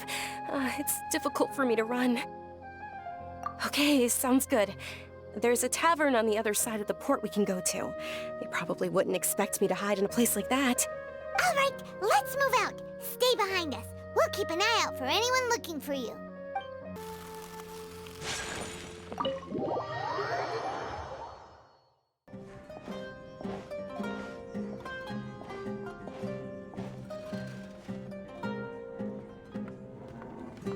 We made it. Oh, they shouldn't be able to find us now. Wait! Stand down, Dia!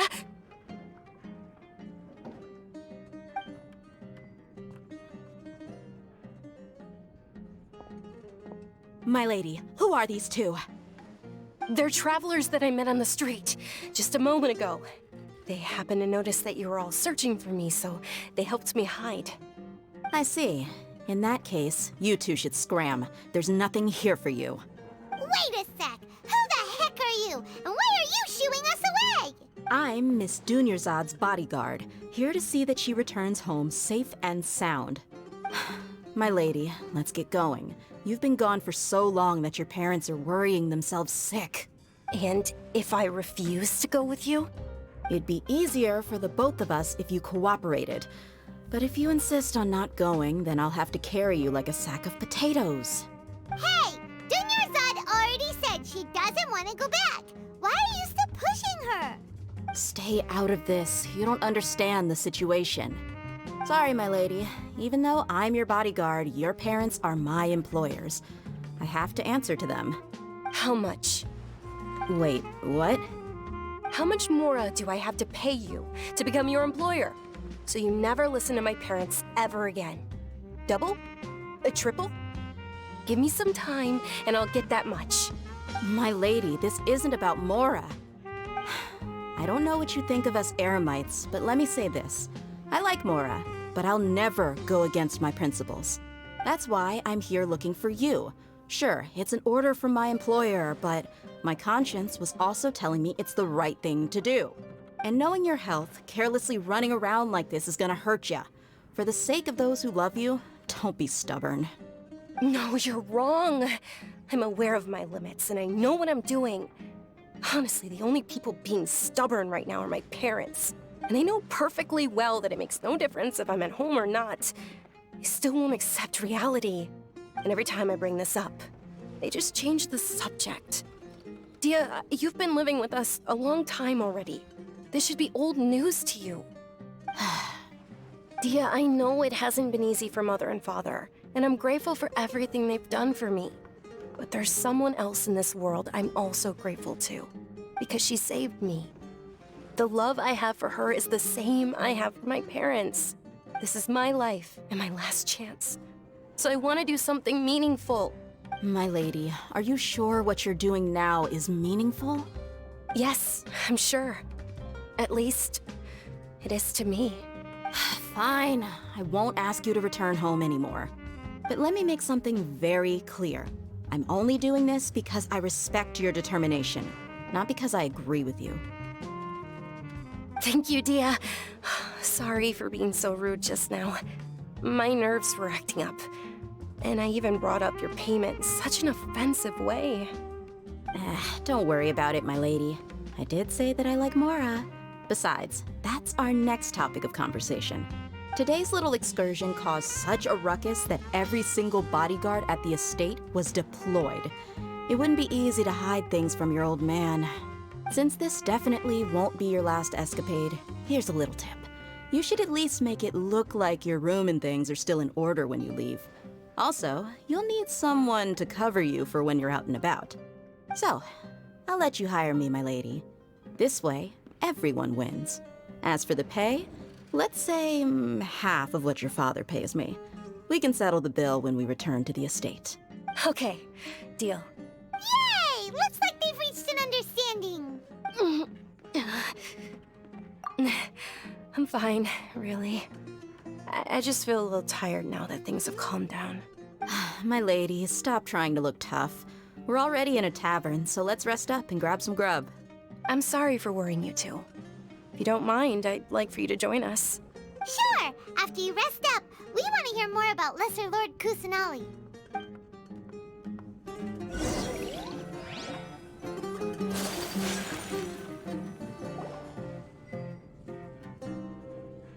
Ha! Well, if it isn't Dia. Haven't seen you in nearly half a year. Word on the street is that you're a bodyguard for the Homayani family now.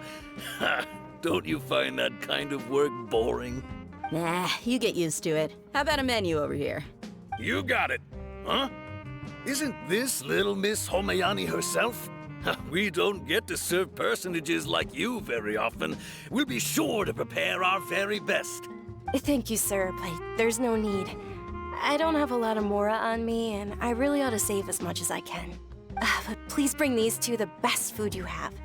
They're my new friends, so I want to be a good host for them. Yeah, we're already super grateful for everything you told us about Lesser Lord Kusanali. How about our charcoal-baked agelenach cakes? They're our signature snack, and they run cheap. Look, other customers over there are eating some now. They look kind of burnt and dry. Paimon will pass. Hey, come on! Paimon has personal preferences too, you know. Dunyarzad, we asked a lot of people when we first arrived, and almost nobody was interested in Lesser Lord Kusanali. So, what made you want to follow her? Well, remember when you asked me if I knew how to meet the Dendro Archon? Even though I don't know how, I think I've actually seen her before. Huh? Really? Yes, it was when I was a child. At the time, my illness had kept me bedridden for the better part of a year. I was stuck inside and couldn't make any friends, and my parents did their best to find treatments for me. But even then, the Akasha didn't have any helpful information. My younger self no longer had any hopes or dreams. One flare-up was so bad that I was in a semi-conscious state for several days. Then one night, I woke up alone in my room. I was terrified. My body was paralyzed. Even if I cried, there was no sound. At that moment, an ethereal voice spoke in my mind. Dunyarzad, don't be scared. You don't have to cry. Dunyarzad, don't be scared. You don't have to cry. Who are you? How do you know my name? How do I explain this? You might not be able to understand, but actually, I know everything about you. Really? Of course. I know that you're scared of thunder, that you hate taking medicine every morning, and that you love counting the petals on your mom's skirt.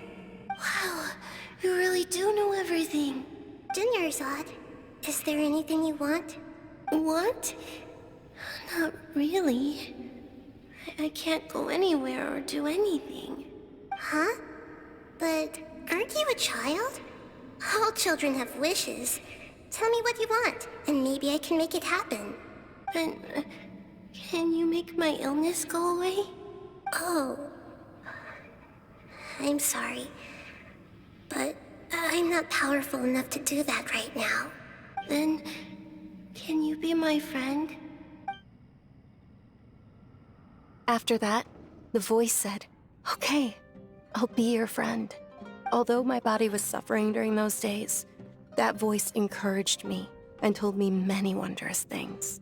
Beyond my window was the flourishing Sumeru city. Beyond the city was a lush rainforest. And beyond that was the wall of Samiel, deserts, and all of Tevat.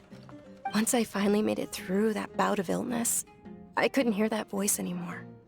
I told my mother about it, but she said that I must have been dreaming. But I know that that voice wasn't a figment of my imagination. Before that, I had never heard of Tevat. Yes, for sure. If it weren't for that voice, I would have never grown curious about the outside world, nor would I have learned how to read and enjoy so many books. That voice sparked a desire for wisdom. It had to have been the Dendro Archon. I've been hoping for a chance to repay her kindness. In fact, I was running around today to help prepare the Sub-Zerus festival for her. What's the Sub-Zerus festival? It's Lesser Lord Kusanali's birthday, which was the day that she was found by the sages. It's actually an old holiday that originally celebrated Greater Lord Rukkhadevata's birthday. When she passed away, the holiday eventually became a celebration of the Lesser Lord's birthday. I heard everyone was overjoyed when they welcomed her back to Sumeru. In those days, the festival was a huge deal. But because of the Academia's influence, people have gradually lost interest in the festival.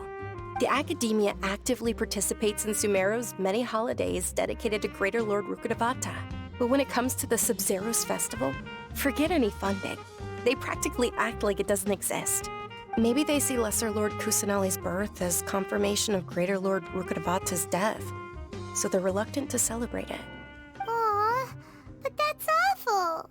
It is. It's absolutely terrible. Sure, the Greater Lord founded Sumeru, but hasn't Lesser Lord Kusanali been the one quietly protecting us for the past few hundred years? Just remember that we're still out in public. Don't get too carried away now. I know that people over by the Grand Bazaar still hold the Sub-Zerus festival to this day. But I hadn't met any of them before, so I was never able to contribute. But recently, I made a friend there who also follows Lesser Lord Kusanali. I gave her my savings because I want her to throw a wonderful festival this year. That's the least I could do for Lesser Lord Kusanali. Hold on, my lady. Does this friend happen to be Nilu, the one who sends flowers to the estate? Yes, that's her. I saw her leaving the other day with a nervous look on her face. It seemed like she was hiding something in her arms. Did you give her something? Yes. Initially, I didn't have much Mora prepared, so I had Nilu sell one of my skirts. I've agreed with Nilu to meet up at the Grand Bazaar today, and see how things are coming along. Dia, would you accompany me? Sure. That's quite the trip, though. I'll carry you. No, that would be too much, even for you. You might as well just accept the lift. If I let you walk, who knows how long it'll take us. And if anything happens to you, then I'd really never hear the end of it from your father. But of course. Nilu will be thrilled to hear there are more people interested in Lesser Lord Kusanali.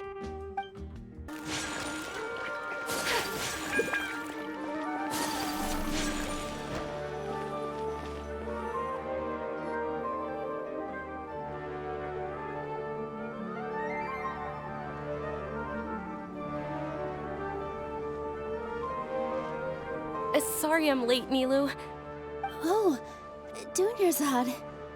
It was taking you so long that I assumed you got trapped at home, but you made it in the end. Uh-oh. But if Dia's here, that means you got caught, right? You could say that, but everything worked out. She's on our side now. Not completely. Oh, and who are these two? Oh, meet the Traveler and Paimon, my two newest friends. They're visitors who just arrived at Sumeru City and are looking for information on Lesser Lord Kusanali. So you're followers from another land? That's wonderful. You two absolutely mustn't miss the Sabzeruz festival. By the way, Dunyarzad, we've already started decorating the Grand Bazaar. It looks spectacular, thanks to your generous contribution. You're very welcome. It's the only thing I could do. Do you still have enough Mora? Probably? But don't sweat it. We've already finished renovating the stage. Come on, I'll show you. Wow!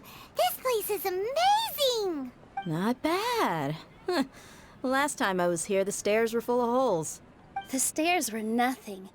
A little while ago, we discovered that the tree above the stage had a huge chunk of bark ready to fall off. Mr. Zubair was worried sick. We reported it to the academia many times, but they never sent anyone to deal with it.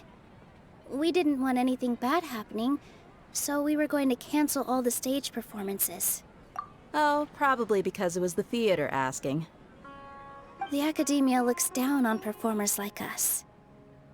They probably think it would be best if the theater closed down completely. We can't let that happen, though. Not only would everyone involved in the theater go hungry, but then we wouldn't be able to hold the Sabzeruz festival anymore. Thank the Dendra Archon for Dunyarzad. With the Mora she gave us, we hired someone to patch up the tree, and we also gave the stage a much-needed makeover. The stage is going to be even prettier when it's festival time. I can't wait for you to see it. And I can't wait to see you on the stage. You've been practicing so long already. It's almost time for your dream to become reality. It's our dream. I'll do my best for the two of us. Nilu, what are you gonna be doing at the festival? She'll be dancing the dance of Sabzeruz, the most important performance at the Sabzeruz festival. Dunyarzad, have you told him the origin of this holiday? I only told them about the Greater Lord and Lesser Lord so far. Okay, then I'll tell you two about how this holiday came to be. According to legend, the Sabzeruz festival was originally the Goddess of Flowers' birthday celebration for the Greater Lord. A long, long time ago, on one of Greater Lord Rukkhadevata's birthdays, her friends threw her a celebratory banquet. Some of the gods got drunk. One started playing music, and the Greater Lord started singing, so the Goddess of Flowers began to dance. As she danced upon the grass, countless beautiful parisaras began to bloom wherever she stepped. Those brilliant purple flowers became her dazzling stage. All the gods clamored, "Oh, if only time could stop at this very moment." Of course they did. When people mention the gods, they always think of the Archon War. But Sumeru's gods also had happy times. Although they aren't around anymore, They're preserved in our tradition of dance. This outfit I'm wearing is apparently based on how the Goddess of Flowers looked. Though we're just tiny people compared to the Divine, we still have to do our best to make sure that the birthday girl feels loved on her special day. Nilu, you of all people will definitely be able to convey our well wishes to the Dendro Archon. I also noticed that you went the extra mile and scattered Patisaras around the stage. They symbolize the Goddess of Flowers, after all. It's just a shame that all the real Patisaras went extinct after her death. Yeah. The Greater Lord brought forth Patisaras in memory of the Goddess of Flowers, but she ultimately could never truly replicate that beautiful purple. Thinking about the Goddess of Flowers dance makes me wish I could have seen it. If my stage were anything like that,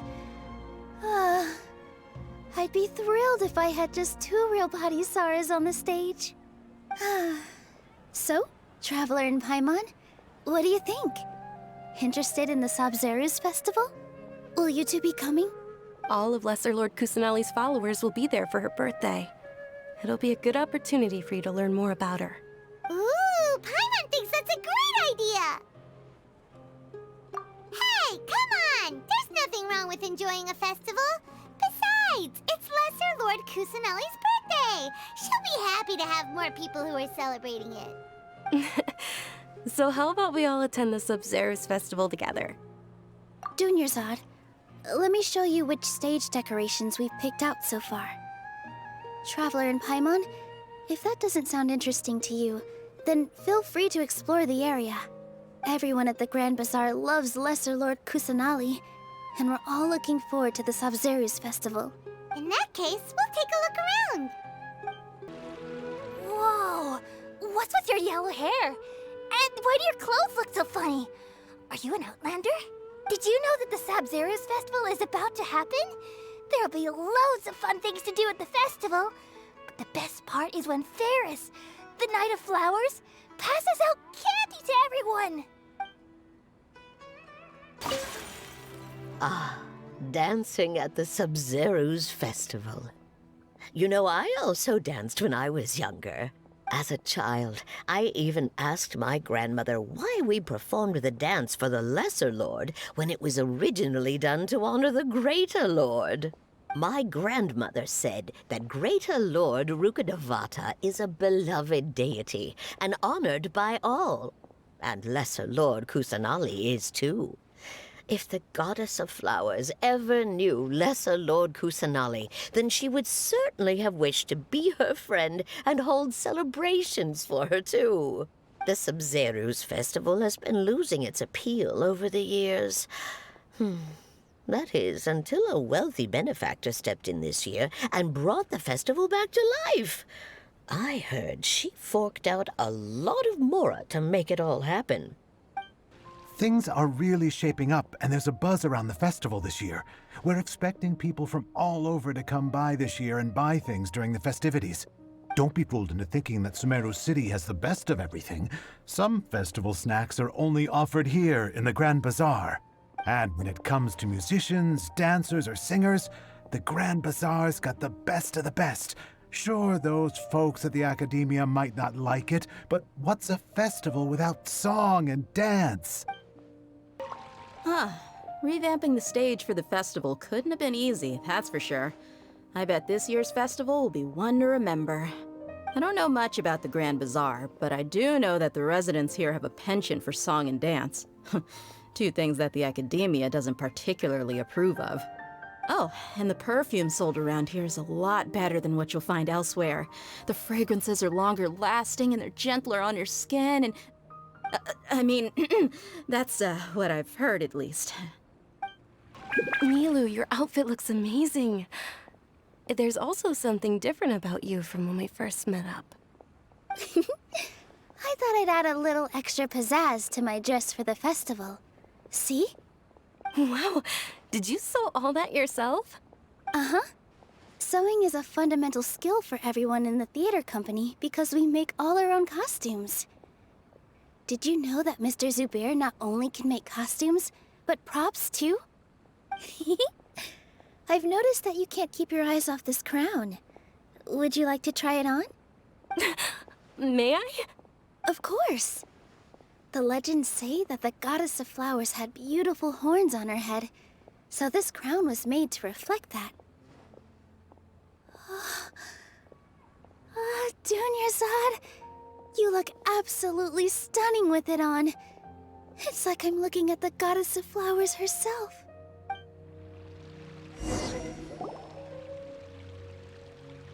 Hey! Is that who Paimon thinks it is? It looks like Catherine.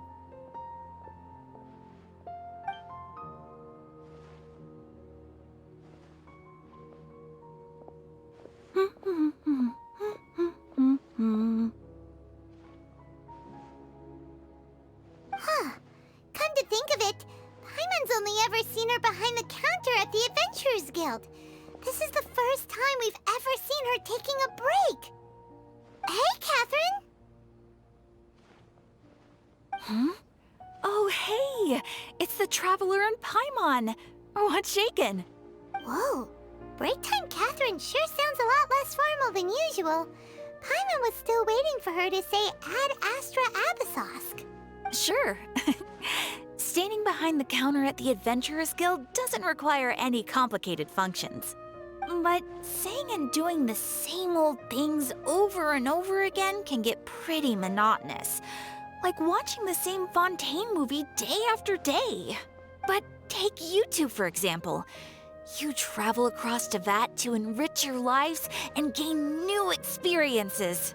Well, we enjoy traveling across Tevat and all that, but we're mainly looking for clues about her brother. Yes, you should keep searching.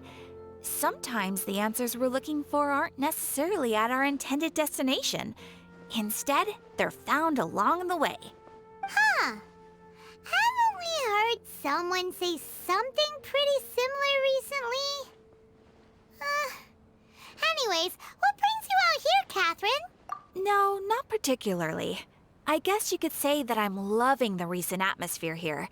If festivals bring happiness to everyone, then that's where their true value lies. Oh, it looks like it's about time for me to be heading back now. Alright, we'll see you next time at the Adventurers Guild. Oh, by the way, thanks for connecting us with the Eremites. We've already made some great friends in Sumeru City thanks to you. I'm sure you two will get along well with the people here.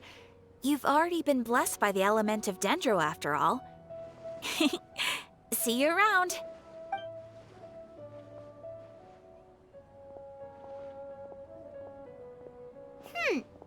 There's something really different about Catherine today. Hey, Traveler. Paimon. Oh, hey, Dia. What's going on? I've got something to tell ya. My lady knows you're looking for ways to meet Lesser Lord Kusanali, and she's been trying to come up with a way to help you. Well, I have an idea that might help. Are you serious? We'd love that! It might not necessarily pan out, so don't get your hopes up too much. I'll need to take you two somewhere and ask someone some questions. My lady is feeling a little worn out at the moment. Nilu's found a place for her to rest. After I take my lady home, let's meet in front of the Citadel of Regzar. Sounds like a plan! Let's head over to the Citadel of Regzar and wait for Dia!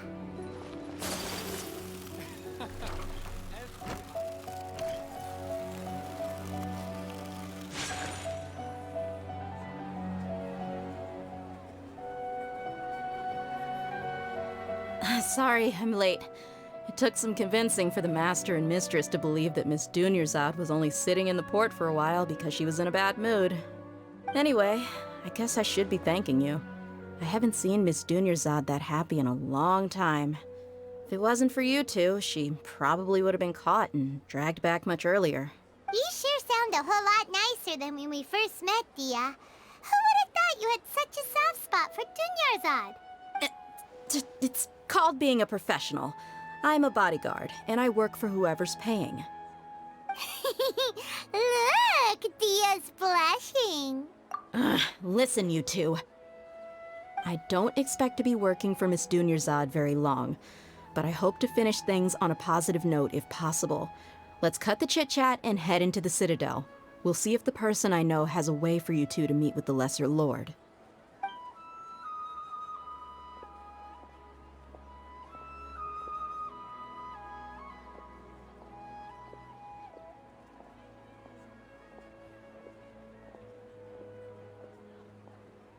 Oh, hey, Chief. Ha, Dia! What are you doing here? And well, didn't expect to see you three together. I take it you all know each other already? Mm-hmm. We met this morning after the Adventurers Guild pointed us to Osfon for more info. No kidding. Huh. So, where's Ruksha? I thought I'd help these two out by asking about the theft. Anything you can tell him? Ruksha's gone over to the Academia. The Grand Sage recently ordered Sumeru City to begin bolstering its defenses, so people from all over have been called back to the city. Since you've already mentioned the theft, I suppose I might as well tell him what we know. Appreciate it, Chief. Theft?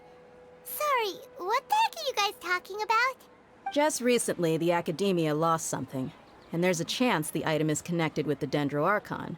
This case might just somehow help you in meeting her. I suppose that's one way to look at it.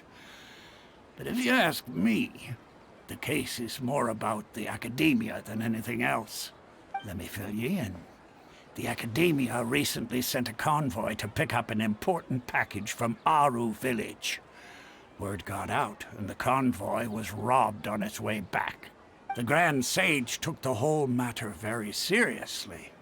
Not only did he dispatch the Matra, but also enlisted our help in the search for leads. All we know so far is that whatever was stolen is currently in Port Ormos. You two have heard of Port Ormos, haven't you? It's the largest commercial port in all of Sumeru. You can travel there by leaving Sumeru City and heading south along the river. The Academia's grip isn't long enough to reach all the way to Port Ormos, so the city's a little more laid back. Meaning the population's also a mixed bag. You never know who you'll meet there.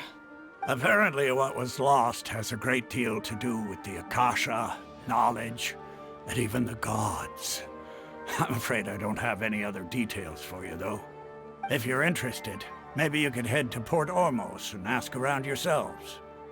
If you want my advice, try introducing yourselves as students of the Academia once you're there.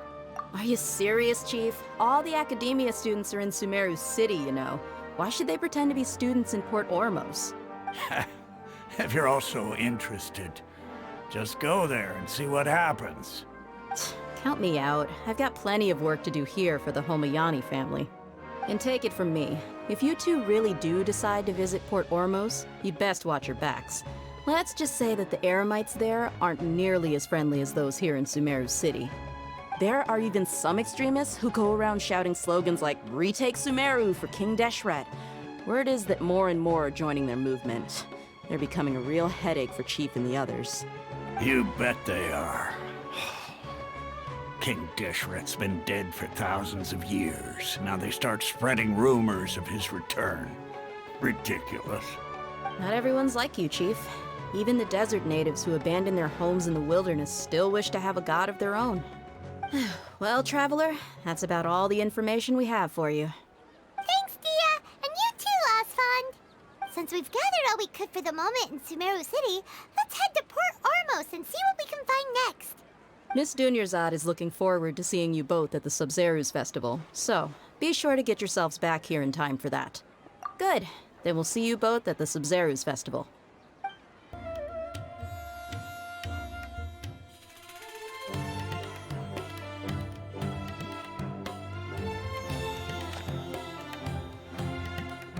Come and have a good look yourself. Traditional spices of the highest quality, made with pride and experience. You've got a deal. I can't thank you enough for always looking after my business. Believe me, I'm not making this up. Several Eremite mercenary groups are nearly in open conflict, but does the core of 30 care? And that's not all. Did you know that... Wow! Talk about hurly-burly! This place is busy! Guess that's only to be expected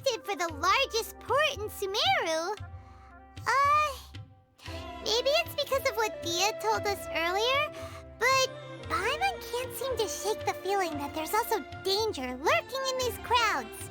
Ooh. Let's get our bearings so we can start looking for leads.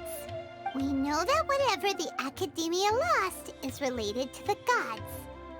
But other than that, we don't have much else to go on.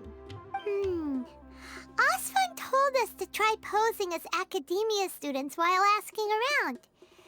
Paimon checked the Akasha on the way here, and the Academia doesn't seem to have any research facilities in Port Ormos. Paimon doesn't get it. Won't we look even more suspicious going around saying we're Academia students and asking about the stolen item? Well, given all the people that come through here every day, if there's any information to be found, Paimon bets we could find it in the market. Let's ask around and see what we come up with. Welcome. Welcome. How can I help you two? Hi there. We would like to ask you a question. Do students from the Academia ever come to Port Ormos? Of course. Especially around this time of year. Students from Sumeru City that are about to graduate often come to Port Ormos to cut loose a little. Many people often talk about how hard it is to get accepted into the Academia, let alone graduate. But those who finish their studies and go on to become full-time researchers at the Academia have it even harder. Sure, we may not be Sumeru City, but Port Ormos offers beautiful scenery and a stress-free environment. Some even say it's good luck to come to Port Ormos, so students and researchers come flocking here when things get to be too much at the Academia. Ah, you see over there? Those are students from the Academia. They've been looking worried and miserable ever since they got here a few days ago. If you ask me, the life of a merchant is better. So long as the Akasha teaches us what we need, then life is good. Those students seem to be discussing something. Let's see if we can listen in. It's no good.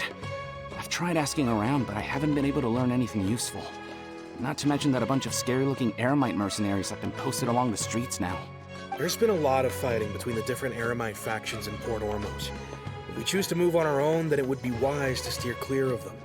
Especially the group that's constantly shouting some stuff about King Deshret and some resurrection. I've even heard that the Citadel of Regzar is starting to get fed up with them. What was that group called again? Ein something or other? They're called Ein El Ahmar. Today, I heard that the thing we're after might be in their possession at the moment. Wait, come again? Don't you see? Many of the Eremites in Port Ormos deal with trading this kind of thing. They're usually pretty wary of outsiders, but not so with students of the Academia. It's because the kind of goods that students are looking for aren't the kind of goods that Eremites are after. As long as they know you're a student, then deals can be made. I've heard that Ein el-Hakmar likes to set up shop at the Jafar Tavern. Supposedly, if you're willing to part with 500,000 Mora, they'll give you info on anything. Wait, did you say 500,000? If information alone costs that much, then how could we ever afford to buy what we're looking for? I guess we might as well give up on trying to graduate this way. I wouldn't worry too much. Our field of research is very niche. Who else could possibly be after that kind of shady knowledge? I bet it's practically worthless to anyone aside from us. Well, I guess that makes sense. Then the only thing left for us now is to find a way in. Why don't we all just pool our money together and pay for the information? Whoa! Did you hear that? A niche field of research and shady knowledge? It all sounds pretty suspicious to Paimon.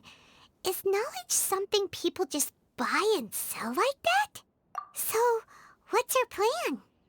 Wait, didn't you hear what they just said? Buying information is going to cost us 500,000 Mora! Have you lost your mind? Oh, all right. Paimon never thought she'd agree to parting with that kind of Mora.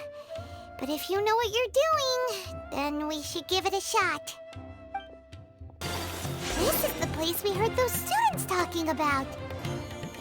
Let's find a seat somewhere and see if we can spot the group they mentioned.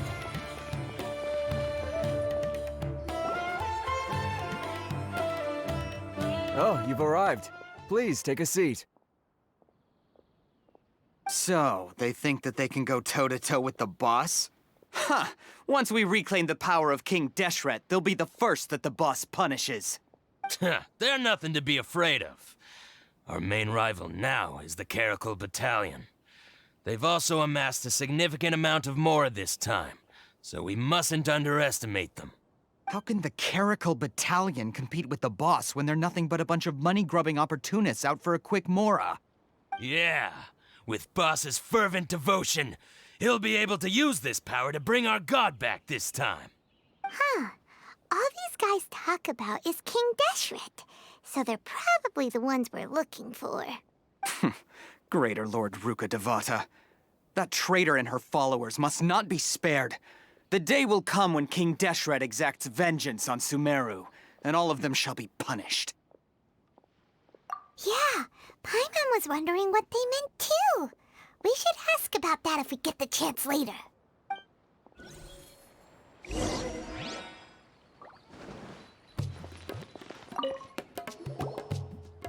Huh?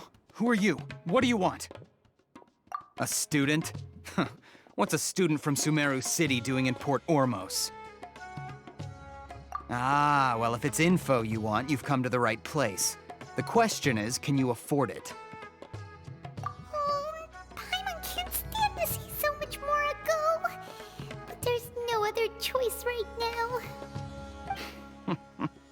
Here, this is the merchant's address. Whatever you're looking for, you'll find it there. Hmm? Well, what are you waiting for? Oh, that's right! We heard you mention King Deshret just now.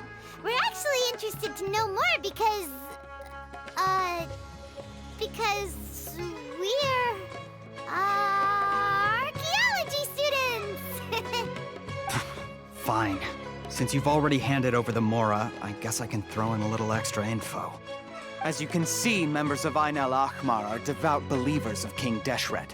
Years ago, King Deshret founded the great desert nation that was our homeland. It was an advanced civilization, far beyond anything you'll see in present-day Sumeru. King Deshret was the rightful god of wisdom, but he was betrayed by a companion he trusted. She even stripped him of his title, God of Wisdom. So, you mean the traitor was... Greater Lord Ruka Devata, yes.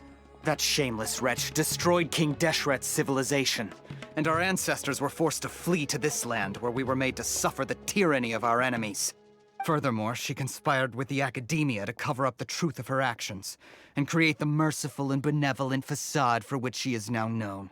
Ugh, just thinking about it sickens me. But the story doesn't end there, oh no. King Deshret isn't truly dead. The voice of the Oracle has been heard in the desert, prophesying his resurrection. Mark my words, our god shall return. And when that day comes, all followers of the traitor and all the desert dwellers who have forgotten their true god will suffer retribution together. If what I'm saying makes you shiver with fear, it might not be too late for you to become a believer of King Deshret. I don't have anything to say to you Academia people about that. I think this conversation has reached its end. Not just yet. This man is a fraud. Huh? You again? Deranged Academia lunatic. Yes, it's me again. I already warned you that if you weren't willing to sit and discuss things with me, I'd take measures to make things uncomfortable for you. Listen to me. That address he gave you is fake.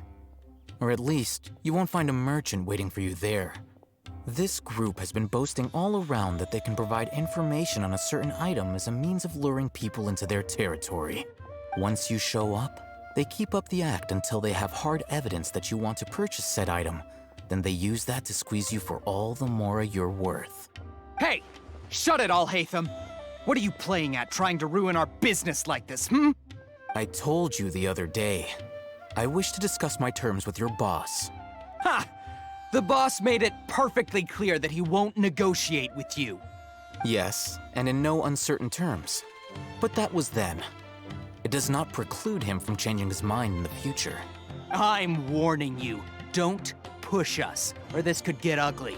We don't usually get rough with people from the academia because it just complicates things. For a lunatic like you, though, we might just have to make an exception. If you're suggesting that we escalate this from a verbal exchange to a physical one, I accept. After all, even the Archons used war to negotiate the ownership of Teyvat.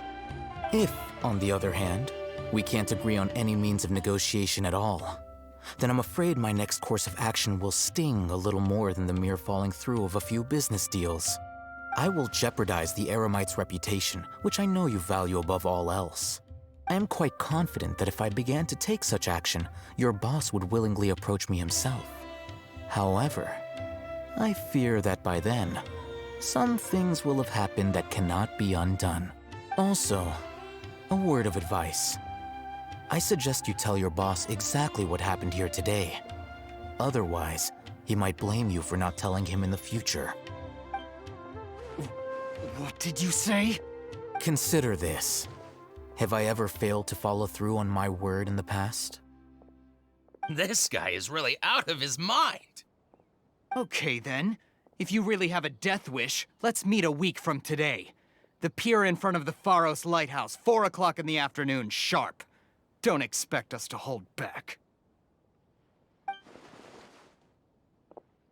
Not so fast. First, you return the 500,000 mora to them.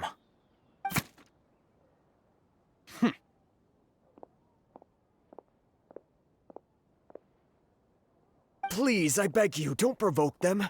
We can't afford any trouble with this crowd. They haven't even paid for their food yet.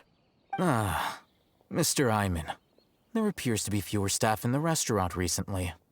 This wouldn't happen to be because they're all busy spreading the word to the students, would it? Well... Someone who chooses to do business with a group like that really can't afford to get so flustered the instant someone confronts them about it. Consider the meal compensation for our silence. I'd say you're getting an excellent deal. Whoa, did you see that? He not only got us our Mora back, but sent the Emirites running too!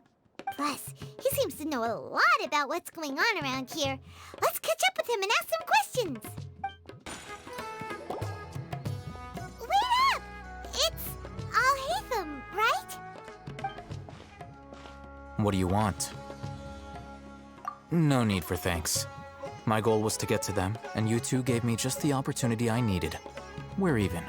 Oh, I advise you to keep your distance from them. Since they weren't able to make off with your Mora in the end, they might harass you again in the future. All right. Goodbye. Hold your horses! We still have something to ask you about! Since you tore through their scam right in front of them, you must know the real story about certain something, no? Who exactly are you two? And why are you inquiring about that? A student. Right. Look, you should know that those thugs conducting business with you had nothing to do with your lie. Huh? Oh, yeah! She's really strong! Weren't you saying something about a physical exchange? We can help with that. She doesn't even have a vision. Forget it. Maybe not, but she can still use elemental energy. Otherwise, there's no way we'd go asking for info from from guys like that. Those high-headed thugs are definitely gonna bring a lot of backup for your next meeting. Even if you don't go alone, you won't regret taking us with you.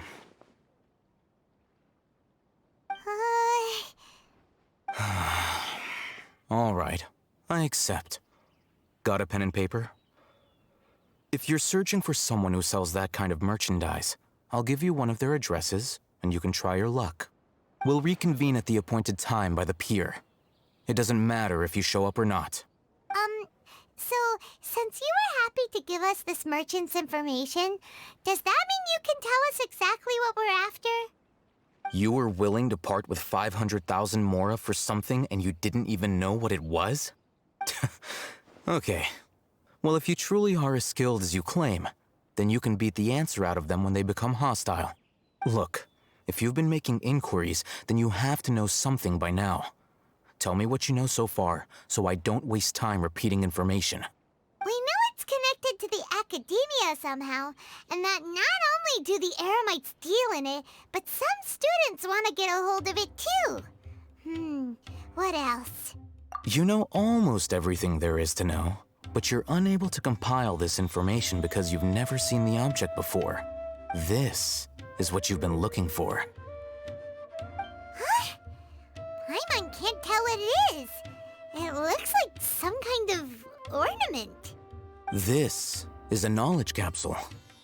To put it simply, it's a vessel that can store a fixed quantity of canned knowledge. It's like a miniature Akasha. Anyone who links it to their personal Akasha terminal instantly becomes privy to its contents. Correct. Anyone. Unlike the Akasha, which heavily regulates who can access what information, knowledge capsules confer their contents without any requisites. That's amazing! It's essentially a convenient and harmless vestibule for knowledge. Unfortunately, it's illegal in Sumeru to privately possess or trade them. They were created as a means for scholars to transfer knowledge gained from Irminsul into the Akasha, and are intended to be destroyed immediately after use. But despite strict regulations, some of these knowledge capsules will always escape destruction. After all, there will always be those in this world who are dissatisfied with life as designed for them by the Akasha and wish to change their fate. Over the past century, a wide variety of canned knowledge has been leaked from the academia. Now, in Port Ormos, the valuable ones are a means to Mora for the Eremites. Meanwhile, those which the Eremites deem to be useless to them occasionally prove useful to the common citizens and hapless academia students. Well, I think that about sums it up. Oh, so that's your true objective. With our current arrangement, I don't believe I can offer an answer. You're still resolved. Fine. Let's talk somewhere with fewer people. Let's continue our conversation here. If you wish to learn more about the knowledge capsule that the Academia lost, then you must help me with something. I need you to find someone named Dory, a traveling merchant. Unlike the peddlers who hawk inferior knowledge capsules, she often has quality goods in stock. Some say that as long as there is profit to be made, there is nothing she won't dare to sell. She's guarded against people from the Academia because most of her wares don't comply with Academia regulations. I think she blacklisted me.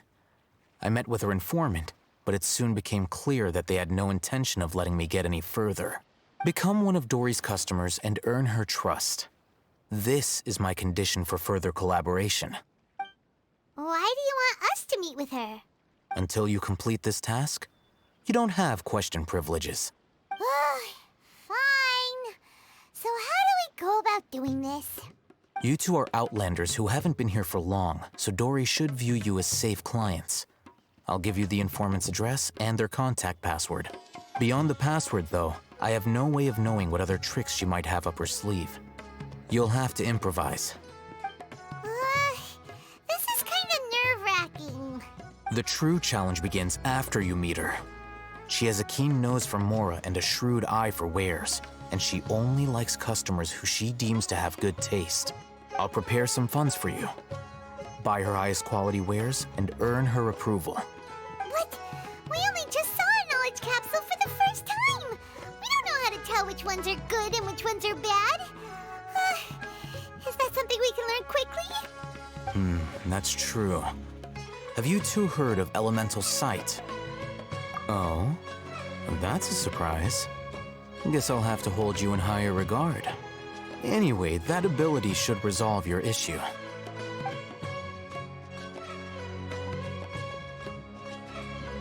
Here are 2 knowledge capsules.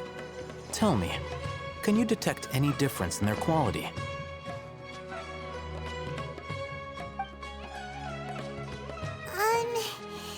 They look the same to Paimon. Try inspecting them with elemental sight. How'd it go? Did you see anything?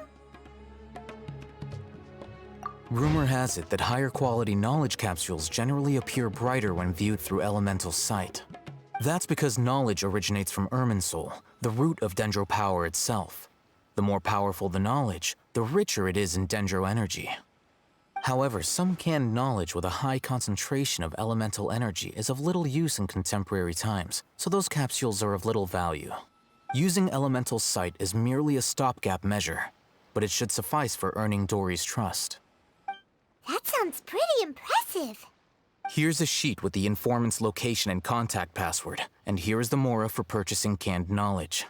Don't be cheap. You'll need to spend to catch Dory's eye. If there's any mora left over, just keep it.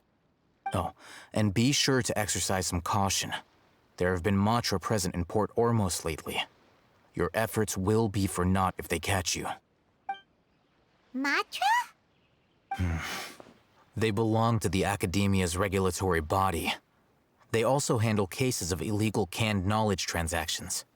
Like I said, the Academia has banned both their trade and possession.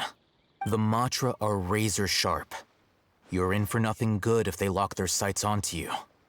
If you two want to back out, now's the time. Okay, then we have a deal.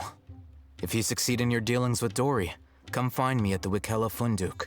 We'll have an open discussion then. Looking at what Al-Haytham wrote, Dory's informant is a traitor near Old Ormos. Let's follow these instructions and try to get in contact with him. Hello. What are you two looking to buy? Wait, are you sure you're remembering that right? Hyman doesn't think it was that on the paper. What a unique palate. We have unripe hara fruits, but we usually keep them in the back. I'll have someone escort you. Following the paper got us past the first round. Ronak, these two want to buy unripe hara fruits. Show them to the warehouse. Got it. You two, please follow me. You two have a fascinating fashion sense. We haven't seen a customer wearing a Sumeru rose for quite some time. Hold on. Let me think. Sumeru rose means common merch. No, look again. We're obviously wearing morning flowers. Ah, my mistake. I do apologize. Whew. That pop quiz sure was scary.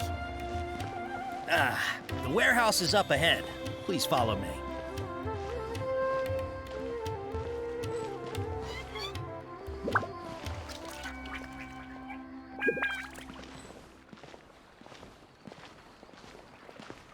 Before I retrieve your products, I need to confirm a few things.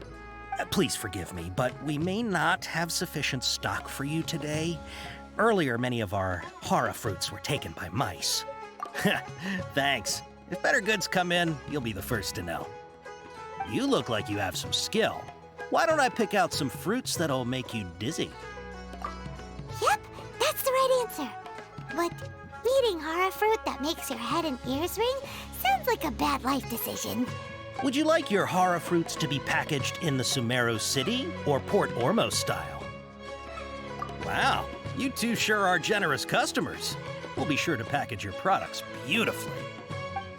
Okay, everything has been confirmed. Miss Dory is waiting for you up at... Shoot, it's the Matra! Run! What? The Matra? Where? Al-Haytham said we're done for if they catch us. We gotta get out of here. We don't know this area, so let's follow that informant.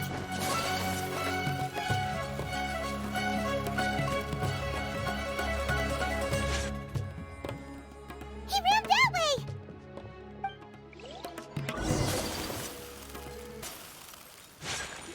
Look, he's over there.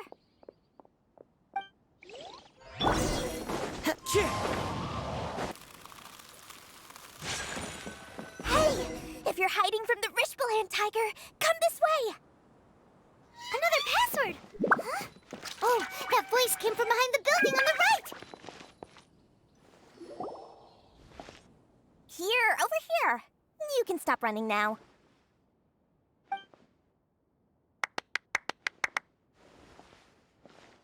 So you were the one who was calling out to us just now. But, are we definitely gonna be safe here? These two good customers wish to buy some horror fruit, Miss Dory. And if there's nothing else, I'll just excuse myself. Oh, very good. Thank you. Huh? Wait, you're Dory? Paimon sure thought you'd look a whole lot scarier. Hey, what are you trying to say, Princess Pea-Brain? I can be scary enough when I need to be, believe you me. If you don't watch what you say, then you can forget about doing any business. But it seems you two have actually done pretty well so far. Not only did you manage to find the informant, your reactions were also pretty sharp. You don't really look like criminals or anything, but I bet my Mora that you've been involved in some shady dealings, haven't you? Paimon's not sure if that's supposed to be a compliment, but we'll take it. I can't risk doing business with people who start huffing and puffing after just a few paces, no matter how much Mora they might have. Not only will they get caught by the Matra, but they'll also get us into trouble. As decent folks trying to run an honest business, we don't need any of that. Wouldn't you agree? So that's why I prefer to have customers like you. It's your first time here, but don't worry, I won't ask too many questions. Even if you wish to buy enough knowledge capsules to decorate your house with, please, knock yourself out. As long as you have lots of round, shiny Mora, then we're all good. Ah, yes, of course, of course. Go ahead, help yourselves. Voila! Wow, she has a trove of canned knowledge.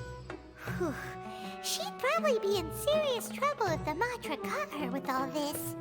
What kind of products do you seek, my dear customers? Don't worry, I'm not interested in your reasons for buying. I can, however, offer some suggestions. Take this one, for example. An analysis of the sociological ideology and dialectics of the Hilichurls. Only 3 people in all of Tevat have ever studied it, making it extremely rare. It's on sale now for 350,000 Mora. Yeesh, who would want to be an expert in that topic? Or how about the architectural styles and construction methods of Tevat in the early Archon War period? With this one, you can become an expert in historic architecture preservation and find an excellent, well-paying job in nearly any nation. Ooh, now this sounds like it could be useful. 2 million Mora, and it's yours. No discounts. Whoa! That's a lot of Mora! Of course, you are free to pick whatever your heart's desire. The contents and price of each knowledge capsule are indicated in small text on the body of each one, down at the bottom. All right, let's try the method that Al-Haytham mentioned.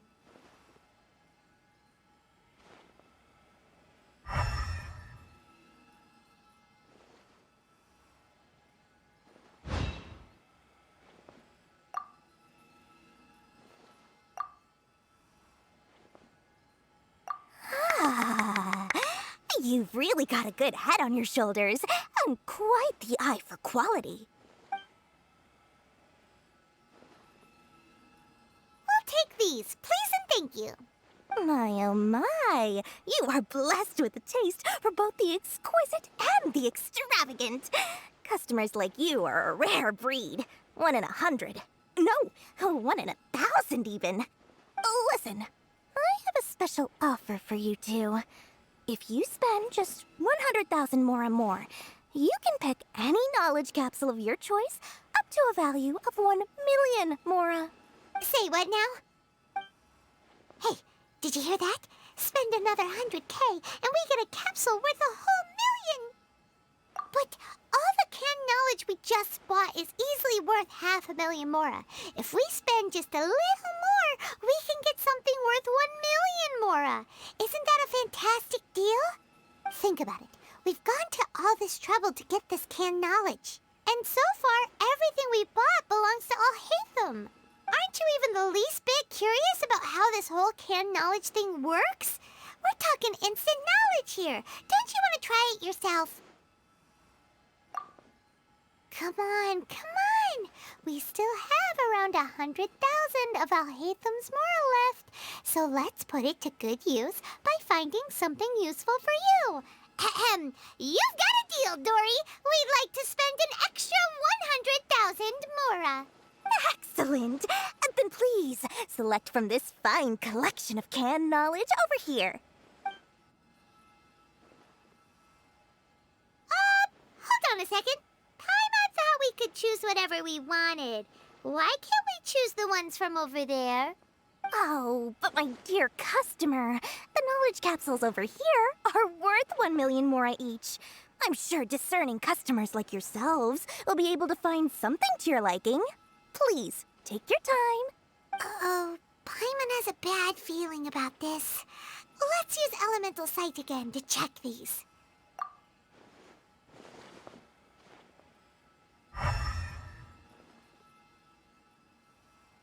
So, what did you see? So, they're all worth about the same amount?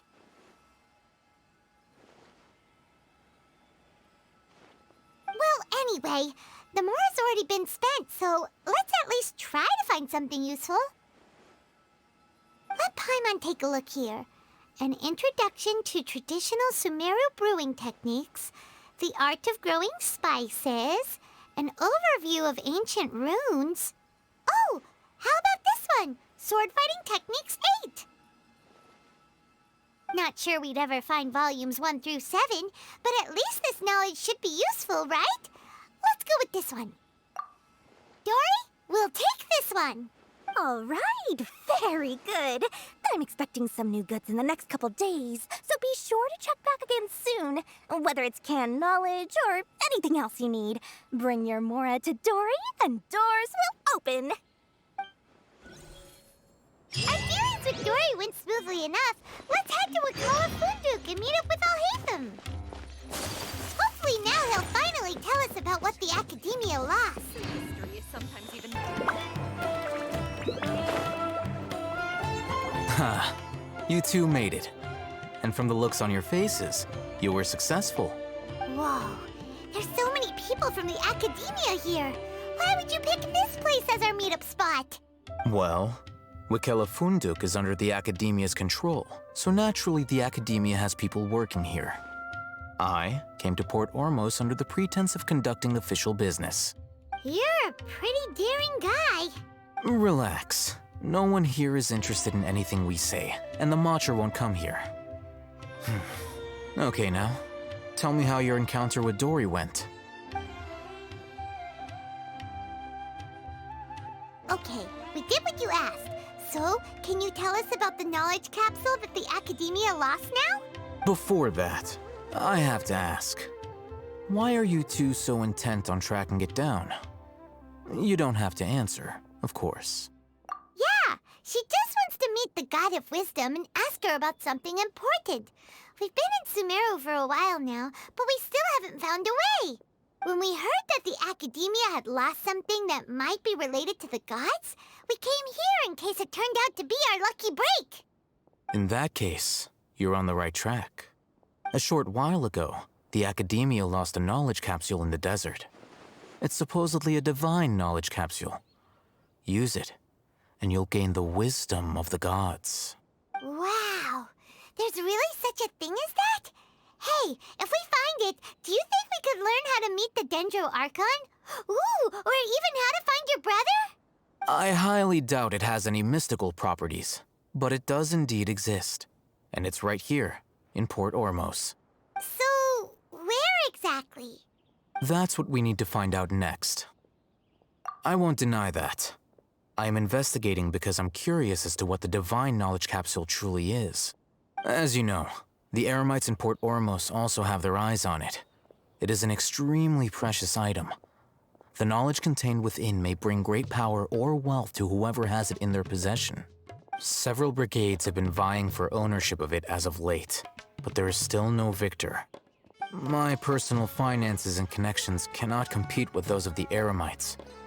After attempting various methods, I finally managed to reach a tentative agreement with several brigades. I agreed to forego ownership of the divine knowledge capsule in exchange for the opportunity to study it. After all, there's no harm in understanding what it is. However, there are those who are less amenable to negotiation, such as those from Ain al-Ahmar. They adamantly believe that the Divine Knowledge Capsule contains King Deshret's power, and that he will return to this world when they obtain it. They refuse to let anyone from the Academia tarnish their deity's soul. So you kept hounding them because they refused to cooperate with you? Yes. Ain al-Ahmar isn't exactly wealthy, but its members are determined to get that capsule by any means necessary. To that end, they've resorted to many methods more foul than fair in order to amass sufficient funds. So, I've been sabotaging their business to force them into negotiating with me. The Divine Knowledge Capsule should be up for a secret auction within the next few days. Each brigade will place their own bid, and the prize will be covertly given to the winner. To ensure the capsule's security and to evade the Matra's notice, the winning brigade will not publicly disclose their victory. Unless I know whose hands the Divine Knowledge Capsule ends up in, my agreements with them will fall through. Dory is the most reliable source of information, but that avenue was previously closed to me. With you on board now, the situation is different. In other words, you wanted us to befriend Dory so you could find out where the Divine Knowledge Capsule is. Yes, you can say that. But this arrangement harms none of us. The day after tomorrow, go back to Dory and try to purchase information on the Divine Knowledge Capsule's whereabouts. If she has no information, wait 2 days and approach her again. If I get the opportunity to study the Divine Knowledge Capsule, I will relay my findings to you. Will that suffice as compensation? Okay, then we'll meet up in 2 days. Alhaitham, before you go, we actually bought a knowledge capsule for ourselves, but we're not sure how to use it. You two want to try using a knowledge capsule? Sure, I can teach you. Doing so right under the Academia's nose is a bit problematic, though. What do you say we head to the outskirts of town? All right, this place works. Show me the capsule you purchased. Here. Sword Fighting Techniques 8. Huh. A combat class knowledge capsule. This class is something of a rare find these days, since most have been taken by the Eremites to augment their battle capabilities. Really? Ah, yeah, what a great buy! If you want to determine the efficacy of this capsule, I can evaluate your combat ability. However, effects will likely be minimal if you already possess a high amount of strength. We can conduct a controlled experiment where you fight 2 battles, one before using this knowledge capsule and one after. While you fight, we can use an Akasha terminal to monitor your various physical parameters. There may be variances in your physical strength between the 2 tests, as well as a disparity in your opponent's abilities.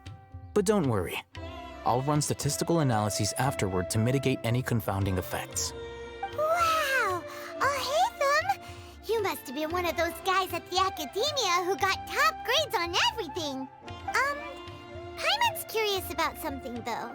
You definitely weren't one of those students who needed canned knowledge to graduate from the Academia, right? So, why are you risking getting caught by the Matra for this capsule? When you are unable to understand a researcher's actions, most cases can be attributed to curiosity. This is but one theory. Sounds like you're trying to avoid the question. All right, let's begin the test. Just fight as you normally do. Misato Art! Sumetsu!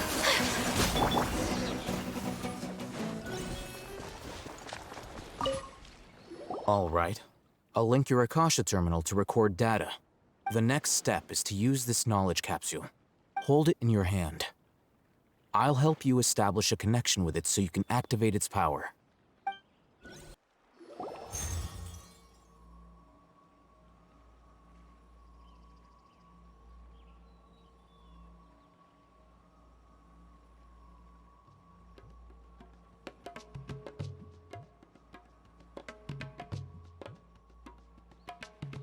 Hey, how are you feeling? You mean that it worked? All right. Time for round 2. Fight with the same composure as before. Clouds high, the birds call, one with nature.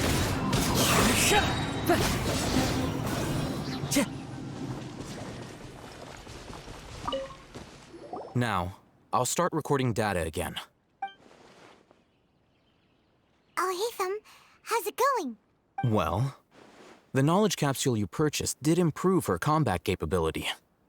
During the second fight, her overall fighting performance increased by 0.073%.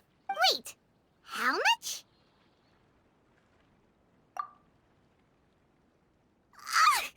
Dory's such a jerk! She totally scammed us! 1 million mora? This thing isn't worth a tenth of that amount! Of course, this could be because she is so powerful that the capsule's contents were unable to produce a substantial increase. At the very least, this test allowed me to gain more insight into you two. Our deal seems increasingly worth my investment. I'm heading back to Akela Funduk. I await your response in 2 days' time. This is Mora for when you ask Dory for information. Pay her as much as she requests. Here, over here! Oh, welcome back, my loyal patrons. What can I do for you this time? You name it. Canned knowledge, supplies, or anything else you need. I'll find a way to get it. Where there's a waterfall of Mora, there's a way. Can you really get us anything we want? Anything at all? Aha! So it appears that canned knowledge alone is no longer sufficient for your opulent appetite. Then please oblige me. Tell me what you have in mind. Oh! I knew customers with pockets as deep as yours would undoubtedly crave something more profound than ordinary canned knowledge. But you know, that kind of information isn't going to be cheap. After all, I had to work really hard to weasel my way into the auction site. Not to mention that if anyone found out that I was the leaker, I would be in big, big trouble. But how can we be sure your information is accurate? Paimon's curious how you just happen to have this kind of info the moment we need it. Because to me, anything of value is what I consider to be my supply. Therefore, I must always be aware of what's hot on the market in order to secure more sales. As for the information's authenticity, well, you've no need to worry about that. I used a camera to take a picture of the transaction. That way, no one can dispute it. It's always a pleasure doing business with such sterling patrons. Now that you've paid in full, here's the scoop. The Divine Knowledge Capsule was purchased yesterday by a certain Misery, the leader of Ain el-Ahmar.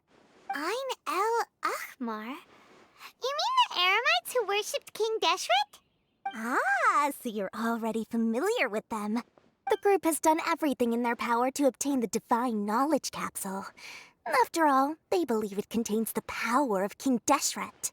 That Divine Knowledge Capsule is unlike any other canned knowledge I've seen before. It was glowing bright red. The capsule is clearly visible in the picture I took. You can look for yourself. Thanks for the info, Dory. Please, it's my pleasure. It's all thanks to discerning customers such as yourselves that my efforts yesterday were not in vain. Please, don't hesitate to contact me if you ever need anything else in the future. Mora for Dory opens doors.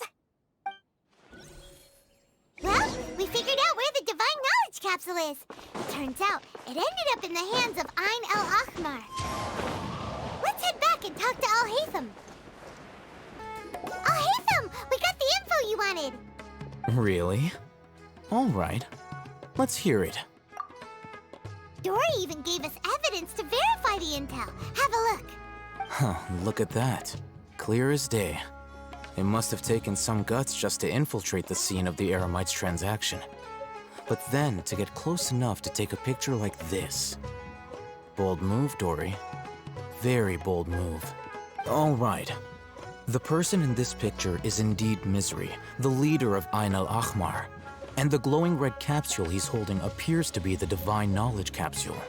In which case, if we play our cards right, when we confront them next week, we should be able to force them to show their hand.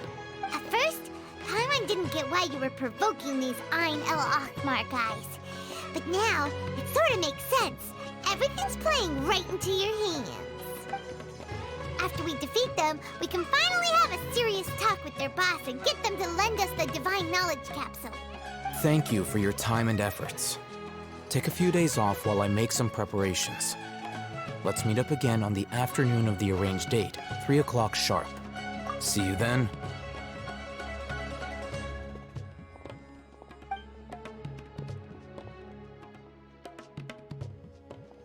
Oh, Hatham sure is taking his time. Where could he be?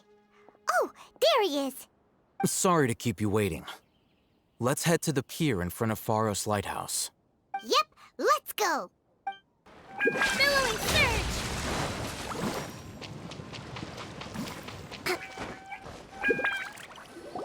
Hatham. I knew you were crazy, but I didn't know you were crazy enough to actually show up. It was I who demanded that these negotiations take place. I was more worried that you might go back on your promise. But to your credit, it appears that you're sticking to your word. This is turning into quite an occasion. I also brought some backup. I assume you don't mind. Backup? Aren't you the brat from the restaurant the other day? You've come to support this lunatic because he helped you out? Fine, your funeral. I'm not going to mince my words. Once we're done with you, you'll be nothing more than fish food. Get 'em, boys! Uh-oh, here they come. Good luck, you two. That's close enough.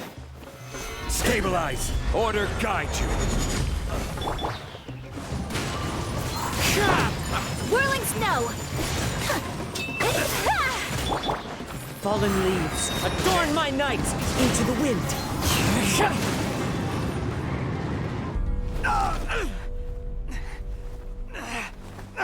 Academia scum!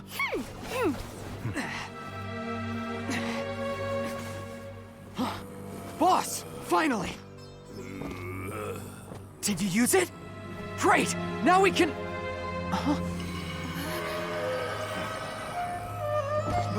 Boss? Boss!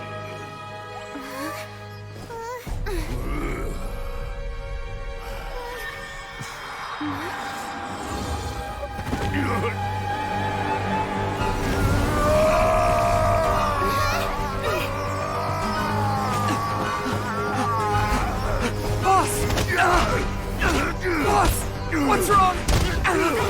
What happened to him? We have to cut his Akasha connection, now.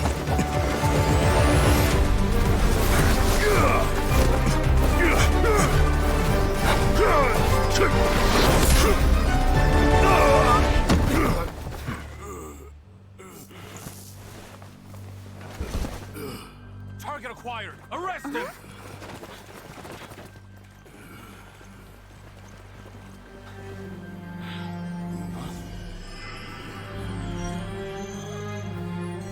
Do not impede our work. Is that understood, Al-Hatham? Of course. I was only trying to help. Take him away!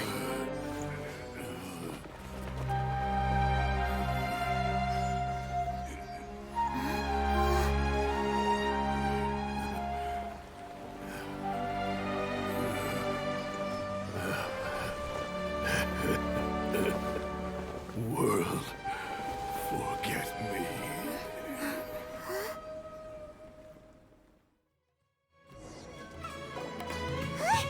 What in Tibet just happened? It's like that big guy suddenly lost his mind. It looks like he used the Divine Knowledge Capsule. You mean the Divine Knowledge Capsule did that to him? Oh, yeah. You mean how some researchers go insane after getting knowledge from Irminsul? I've heard of numerous incidents of researchers in Satyavada life going insane. The state that man is now in suggests that this is a similar situation. This Divine Knowledge Capsule does appear to be linked to the gods, but beyond that, it doesn't seem anything like the rumors suggest. Possessing it doesn't grant you divine wisdom or power. Did you hear what he said? World, forget me. What could that possibly mean? If the mantra took him away, then that means the Academia got the Divine Knowledge Capsule back, too. What a shame. We were so close. Still, Paimon didn't expect the Divine Knowledge Capsule would be so dangerous. Imagine if we tried to open it. Oh, who knows what would have happened to us? As things stand, there is no reason for me to remain in Port Ormos. I believe our collaboration has also reached its end. Oh, we were so busy trying to find the Divine Knowledge Capsule that Paimon forgot to ask you something. Since you're a member of the Academia, do you have any idea how we can go about meeting Lesser Lord Kusanali? Truthfully, I don't. Lesser Lord Kusanali appears to exist outside of Sumeru's entire administration. Most of the time, you wouldn't know she exists at all. Moreover, since the Academia possesses the Akasha, a symbol of our deity's wisdom, scholars have no reason to desire to make contact with the deity herself anyway. Everything about Lesser Lord Kusanali is such a mystery! I'm heading back to the Academia. How about you two? It's almost the day of the Sub-Zero's festival. Maybe we should head back too. We've been rushed off our feet over the past few days, so maybe a little rest and relaxation will do us good. Then we'll part ways here, Alhaitham, until we meet again.